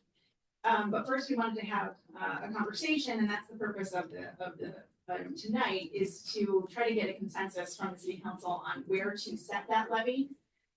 So that on November 18th, at the next meeting in November here, we can bring a property tax resolution for the City Council to consider, which would include the notice of a public hearing, which would then be held on December 16th. And hopefully that would be then considered and adopted on December 16th, so we can go ahead and get that filed tonight.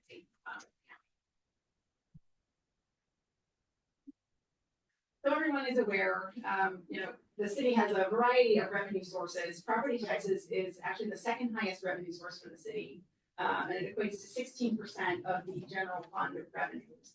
And it is also of the revenues that the city has coming in, it's one of the primary revenues the city has the ability to set and adjust. Some of them are pass-throughs from the state, we can't touch those, but property tax levy is one that the city council has the authority to set at any level. The general fund is the primary source for all city operations and also supplements all of the capital costs that we do. The city council recalls there are some taxes, utility taxes for NICAR and ComEd that the city council approved a couple of years ago. So those are kind of kicking in to help pay for some of those capital costs, but right now those are not fully supporting our capital program. For those who are not aware, capital is our cars and our maintenance of our properties. those types of big picture, big dollar cost items, are what we call capital, through the budgeting process. So we are a home rule community here, in McHenry, which means that we are not subject to what we refer to as the tax cap commonly. It's actually called the Property Tax Extension Limitation Law, which is a mouthful, so we refer to it as PTEL. So McHenry is not, not subject to that tax cap, but typically, historically, the city council has elected to either keep the tax levy steady or to limit it to that PTEL number, just because we don't want to take advantage of the fact that we are a home rule community, and set that tax levy higher than others. So for the upcoming tax year, the PTEL is 3.4%, and that is set by the state. So that's one of the scenarios that we're discussing later here. One of the things that is, the property tax levy and the EAV are very, very complex, right? And so when people look at their tax bill, they see a long list of taxing bodies who are requesting money from them to support their services. And the property tax levy for the whole community is set by the equalized assessed value of the EAV. You will see in some of the scenarios we're about to talk about that when the overall EAV increases, property taxes for homeowners generally tend to decrease because the tax rates are set by the EAV. But with that said, individual property owners, based on their own property's EAV, may see an increase or decrease in the actual property taxes that they are billed for and do end up paying. As I mentioned previously, the City Council has held the levy flat, the property tax levy for our residents, fairly consistently over the last 14 years. So the last time that the levy was increased by PTEL, the full PTEL amount, was in 2010 for the 2011 tax year. So it has been quite some time since that happened. Over the past 14 years, the levy has actually decreased overall. So you can see it was decreased in 2016 by 3%, and then in 2021 it was increased, but only by 2.6%. So what that means in terms of real dollars for the city for the city and to fund our operations is that our levy has decreased. So you can see here between 2010 and 2023, which is the last year of real dollars here, the amount of money that we have available to fund city services and city operations has actually decreased. If you think about your home and the budget that you have for your home, nothing is getting less expensive, right? Our staffing costs continue to increase. Our commodities continue to increase.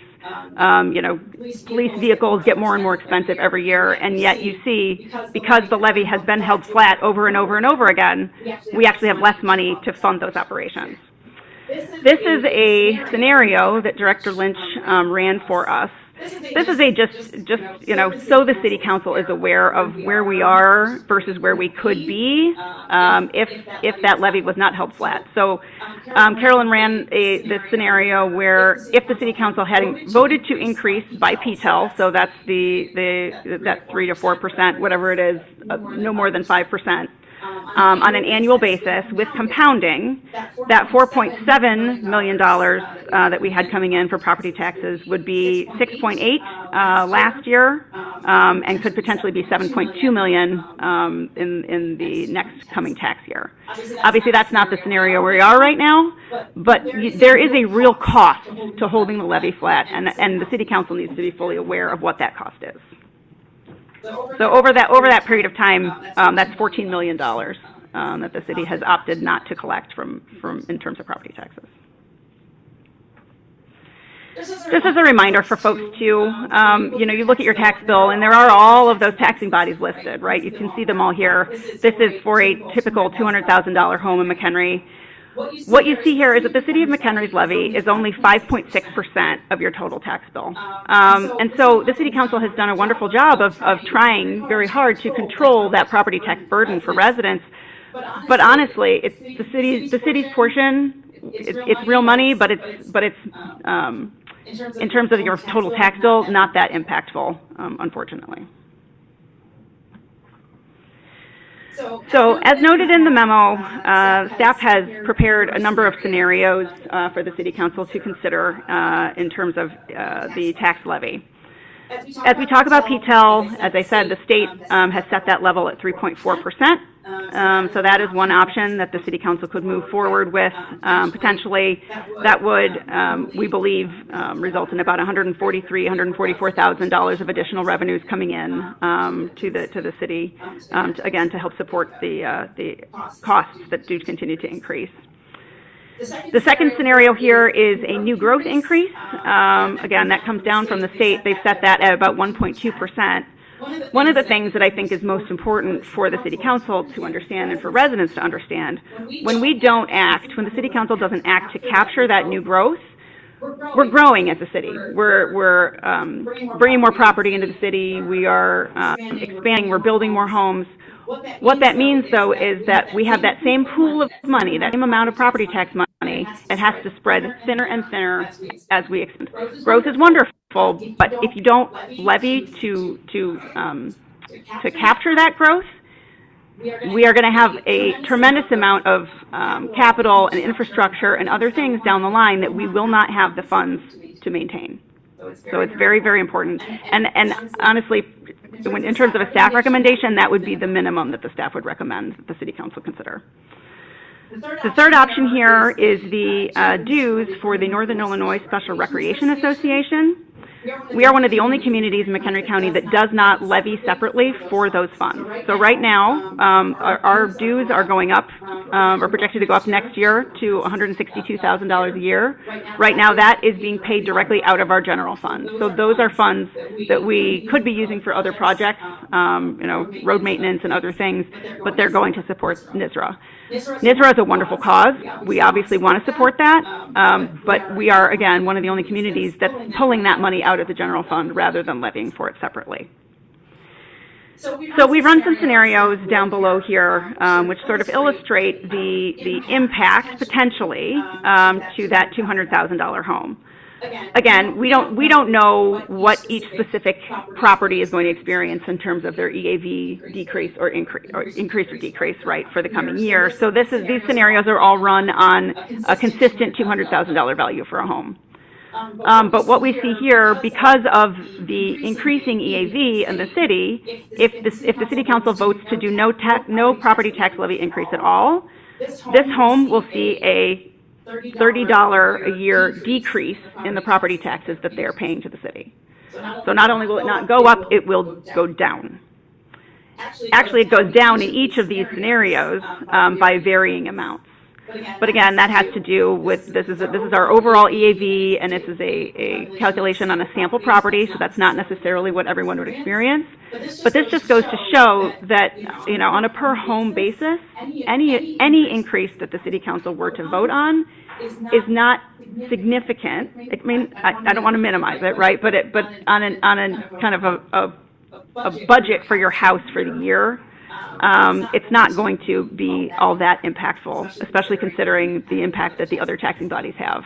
And I would imagine that most of them are going to ask for some form of a levy increase. So with that, we'll open it up for questions from the City Council and discussion. Thank you, Suzanne.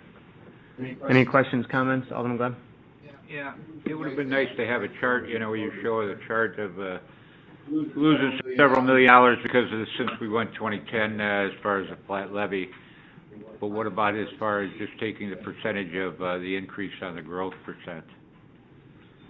And how do we figure that out exactly? Yeah, I mean, we did not do that, but we certainly could. 1.2%, is that figured off of what we've been averaging as far as growth, or what? Honestly, I don't know what that percentage is over the last 15 years.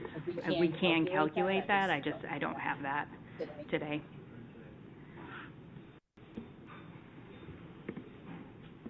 Well, I guess to some extent, all I'm saying is I can understand that, yes, we probably should have, over the years, adjusted for the growth percentage to keep that dollar amount.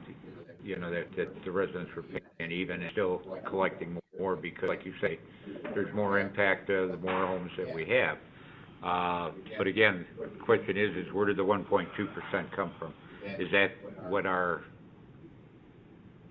what we've been averaging or last year's growth percent? The EAV that we get from the county has a new growth amount on it. So it breaks the EAV into what you already have and then this new growth amount. So that way you know what you can go above just the 3.4% for PTEL. And so this year it happened to be 1.2%. So it's Basically your EAV growth for new growth in your community. For new growth in So the community. it can vary from year to year. So if the 1.2% was actual, then actually if we approved the 1.2%, ideally, everybody's taxes would stay the same from one year to the other because of that growth percent. Yes. So I could see us instituting that growth percent into the factor, but I don't know if I want to see us raise anything else up at this time. Alderman Santi? No, I'm also agreeable with that, for that increase. And the question, earlier question that Alderman Glad asked about finding that average over, what, 15 years or something? That's something we can get within, you know, you can have that to us, correct? Correct.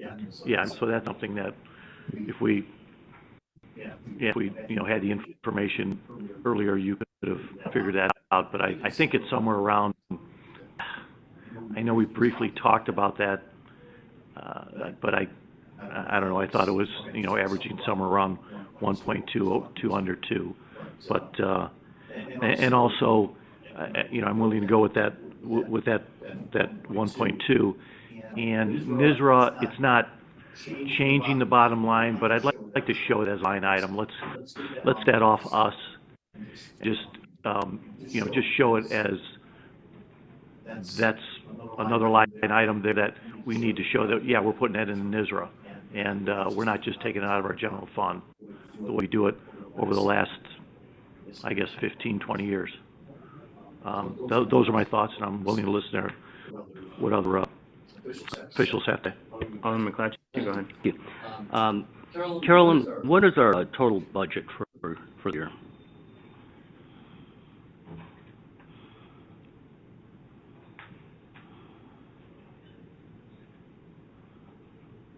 Sorry.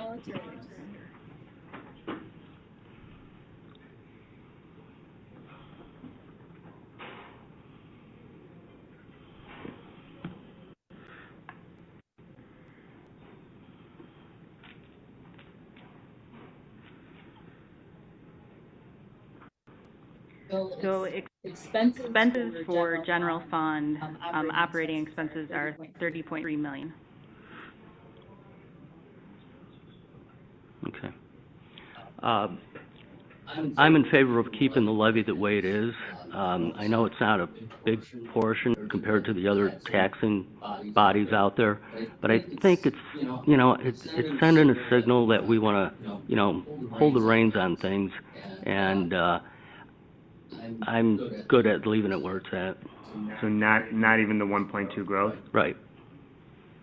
Okay. So we're actually lowering the tax. So we're getting less. Okay. Alderman Miller, go ahead. So I'm going to be the contrarian here and continue to remind us that as we approve budgets and we talk about how do we get $4 million to roads, and how do we get $1 million for sidewalks, and how do we get $5 million for landscaping, and how do we get $20 million on a streetscape project that we're never going to see the light of day of. We can't possibly prudently keep our tax levy flat and expect to make the improvements to our community that we need to make to our community. By leaving it flat and spreading it out amongst the new growth, all of our tax bills will literally go down, because you only get to take $1 of levy and spread it out to all your EAV. So effectively, by making no positive decision, our taxpayers will pay less and expect more from our budget, which doesn't work. And we cannot sit here and continue to approve expenditures without increasing our revenue. That's basic financial 101. So when you look at the PTEL of 3.4%, and Carolyn, you're going to have to extrapolate that to our EAV, the typical $200,000 house might see a $15 increase. Ladies and gentlemen, I will gladly pay $15 more for all the city of McHenry is bringing to the table. We cannot sit here and continue to approve a $30.3 million general fund expenditure when we're not raising that money. I can't fathom that. And this is not the first time I've said this. Can I say something? Sure, go ahead. It seems like we've kept it flat for the last 10 years, 15 years, and it Increased a year and a half ago. was it a year and a half ago? It's basically flat, and it seems like we've done a hell of a lot for the city by keeping it flat. So that's all I'm going to say. I'd like to comment on Yeah, that, if I could, Mayor. And that's the fact that I was on the council when we first did the flat tax in 2010. I believe Alderman Santee was as well. And we heard from a lot of our department heads of how difficult it was and everything else. But we stuck to that, and we approved it as a flat tax at that time. And staff, they stood up and they worked it out. They figured out a way of running the city without losing the services. Yes, they had to, get a little bit leaner and meaner to get it done, but they got it done. And I'm not saying that we expect 10 times more from them, but I think in reality we should look at the 1.2% growth for now. And it's very difficult to ask for more money when we're talking about adding extra TIFs, which would also be increasing property taxes. And we've given away grant monies, like it was water, and that came out of the general fund, and we're asking for more money from our taxpayers for it. So maybe instead of, maybe we look at that 1.2% for the gross, but maybe as far as let's get a little leaner and meaner and not be giving all that money away. So. Again, I look at the 1.2% as being fair. It will not increase or shouldn't increase the average homeowners. And I'll be honest with you, next year if we could use, I don't think $200,000 anymore on a house in McHenry is. I took a look at in my subdivision and I'm going, come on, I'm on the east side of the creek. You get on the west side of the creek and it goes up 20%. So. Yeah, I would also say based on that Lennar presentation, we need to up that dollar amount. Yeah, I think we should. I think it gives us a better focus of what kind of dollars we're really looking at. Thank you. Alderman Davis? Sorry, I was just looking at you, so I might as well ask him. I agree that we need to do something. If we can do the 1.2, if that's what the growth is, utilize that. It's not going to affect the average person. And, again, $15 isn't something that's super expensive. So I would say that it's something that needs to happen. I mean, with the cost of everything else going up, we have to grow with it. I would like to see some of these other taxing bodies look at them to get those to go down, but I don't, we know how that goes. So I'm for the 1.2. I don't think that's an excessive amount. Thank you. Alderman Cook? I can see the 1.2. as much as I hate raising taxes, the city of McHenry did not cause this inflation that we have. I'm still worried about what's gonna happen tomorrow and what's gonna happen, come January.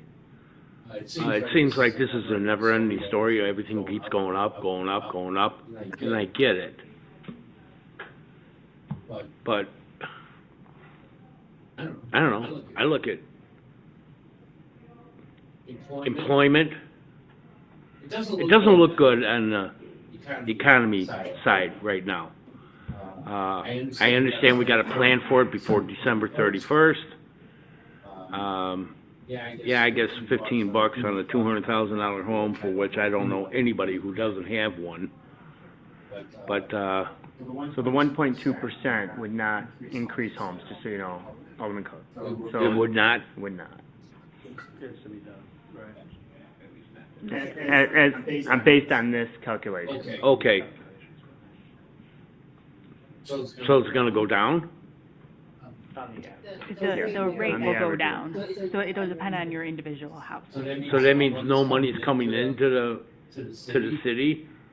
I mean, the increase will come to the city. Less money will come into the city. No, more money will come into the city, but individually the rate goes down on your tax bill. So if your house value stays the same, you will pay less because our overall value in the city went up. It'll differ between every house. Some houses will go up, some will go down. Okay. And as you can see on the slide, the impact in terms of additional tax monies to the city would be about $38,000 with that 1.2% growth increase. Under option 2. Okay.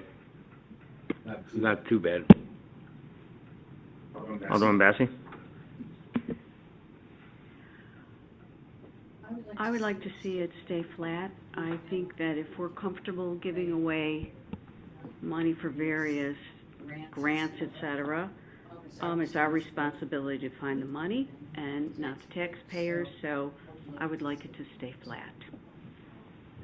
For giving the money, are you guys talking about like facade grants and stuff like that? Yes. And doesn't that increase the value of all the properties as well as they're doing those improvements? I mean, that's just, I'm just throwing that out there, but okay. All right, so 1.2% is the majority is comfortable with that. Is that accurate? Alderman Cook, yes. Alderman Davis, Alderman Miller, and then Alderman Santee, Alderman Gleb. Okay. All right. I guess that's the direction. 1.2. No additional feedback on the NISRA. Oh, NISRA. Any feedback on that, on what you would like to do, whether it's a separate line item or keep it as is? And you can see that's about a $10 impact per resident, if based on this fake $200,000. But it also brings in nearly $152,000. If I may? Yeah, go ahead. I brought that up because when I spoke to Carolyn about this, virtually every community shows it as a line item. Doesn't make a difference in our bottom line, but they show it, and that's my point. I just want to show it because we're just kind of like handing it off to them, and we just, yep, here's your NISRA money. Carolyn, cut the check. No, let's show it as a line item, then let her cut the check. That's what I'm looking at. Thank you. So just for clarity's sake, Carolyn, is that possible to ask the county to break that out? So but without separately levying it? I just don't know how that works. So it can be a separate levy that it doesn't technically show up on your property tax bill, but on the list that I send over to the county, they ask for what your levy is going towards. So all the other communities except for Lake in the Hills puts it on there as this separate line item to the county. It does not go on the bill though. So we could do that. I would just take it out of our corporate levy. But ultimately, no one really sees that unless you go on the county's website and look it up. Okay.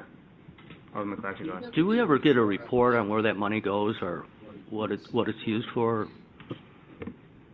I know it goes to a good cause, but do you have I certainly can reach out to them. I sit on their board, as do all the Parks and Rec directors for McHenry County, and ask for a report specifically of citizens that utilize those services and what the impact is. But at this moment right now, I don't have something I can present you. Thanks. Alderman Glenn? Yeah, I just wanted to state that I think what Alderman Santee said, I agree with, if we could break it out and have it broken out, only because of the fact that, whether it's sales tax, city taxes, property taxes, association fees, whatever, nobody's happy to have to pay more money, but it softens the blow when they see where it's going. So the more we can show them where it's going, I think it does help as far as softening the blow to the residents when they take a look and they open up their property tax and they can see some of the breakdowns that way. So it is on a report on the county, but it's not on, It wouldn't be a line on item your on it. property They wouldn't tax. see that. They would not see that. Right. Which they would look for, which You can look they for it, probably would but not. you have to know you're looking for it. Yeah, I just want to make one other comment, and that's the fact that we've thrown a lot of questions at Caroline and everything else, and I just think nobody ever really commends her out publicly. You really do a great job for the city of McHenry, and we just want to publicly comment on that. Good job, Carol. So, all right, so NISRA staying as is. We're not looking to levy that separately. Am I correct on that? Okay. Well, I'm glad to see the 1.2. I been on as mayor for 8 years. We've been fighting this for 8 years. I think we did, honestly did a disservice in that last 8 years not taking that new growth, considering how much growth we've had over the years. So I'm glad to see that 1.2, but I think we need to do better than that moving forward, considering how many things that the community does want and ask for, considering roads and stuff like that. We're not going to get them done at a timely manner that the public is wanting us to do. And I'm sitting here and saying every year we hear the same thing and saying, we're just trying to set an example for the other taxing bodies. They probably don't even know what we're doing with our end. They're going to have to do what they got to do, just like we should be doing with what we got to do to make sure that we bring in the revenue to be fiscally responsible, but at the same time bring in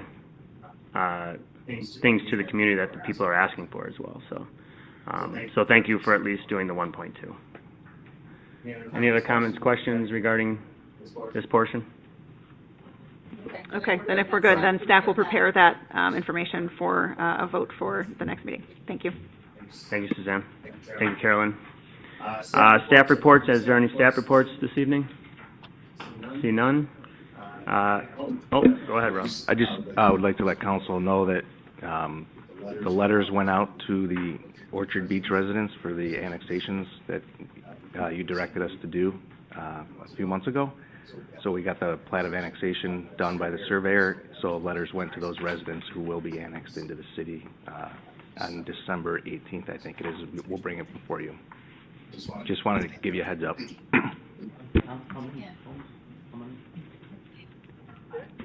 I don't have that number off yet. 20, 22? Thank you. I have nothing for the mayor's report. City council comments? Alderman Bassi? I've been getting a lot of complaints, not just from my ward, but other wards, on leaf blowing. Specifically, the gas-held leaf blowers. The decibel level there is equivalent to a Boeing 737 during takeoff. So one resident was like, my neighbor's doing it for 45 minutes, and I was like, well, my neighbor's doing it for an hour. I know we can't police our neighbors, but what do I tell these people? Are there ordinances? Should they be contacting you? I mean, I'll gladly They have speak electric to ones them. now. If they don't. I've heard electric. They're wonderful. if they don't blow their leaves, their neighbors would be complaining that their leaves are being blown onto their property by the wind. So it's not a win situation, but if you want to send them our way, I would gladly speak to them. You know, combustion engines for leaf blowers and, bless you, leaf blowers and lawnmowers and things like that, you know, they're allowed by ordinance for property maintenance reasons. You know, leaf blowers have been around for a long time. Including gas, because a Oh, lot yeah. of, Only gas up until 5 years ago. okay, because Winnetka, Wilmette, Evanston, and Highland Park have all banned gas leaf blowers. I'm gonna spend. We have a lot of people that don't even maintain their yards. I We don't wanna mean, deter them more I not to don't, maintain you know, their yards. I don't, you know what? Those communities, probably the residents aren't blowing their leaves. They've got someone else raking them for them. So, I mean, you know, but you can direct them towards my department if you would like. Any other council comments? Alderman Glab? Yeah, I just wonder if we need, for discussion, to bring up the, food trucks again. You know, I was in favor of the fact that all of them should come back to the council as far as, you know, because every one of them is a different situation, and, in this case, I can feel for the business owner that's being impacted, even though it's not on her property, it's still, you know, we take, and in the past, we've approved different types of subdivisions, commercial subdivisions for parking requirements. And then now we have food trucks that are taking up some of the parking spots. We have the times now of specific, let's say Jewel has, 5 or 6 or 7 or 8 reserved spots for pickup. So that's taking it from the general public that just wants to go into the store. So I think we need to look at that as far as our ordinances and everything else, and just before it gets totally out of hand. You know, because it could. I mean, it's a growing type of business that's going on as far as online shopping now, and that means well, you take a look at Walmart and how many spots they have is just incredible. You know, and I think some of the stores have as many as 42, 47 spots. And again, that's taking it from the general public. So I think we ought to look at that for down the road. Okay, thank you. Any other council comments? See none. Motion to adjourn. Alderman Santee? Motion to adjourn. Alderman McClatchy for a Second. second. Alderman Santee? Yes. Alderman McClatchy? Yes. Alderman Glad? Alderman Alderman Massey? Massey? Yes. Alderman Alderman Davis? Davis? Yes. Alderman Cook? Alderman Cook? Yes. Alderwoman Miller? Alderwoman Miller? Yes.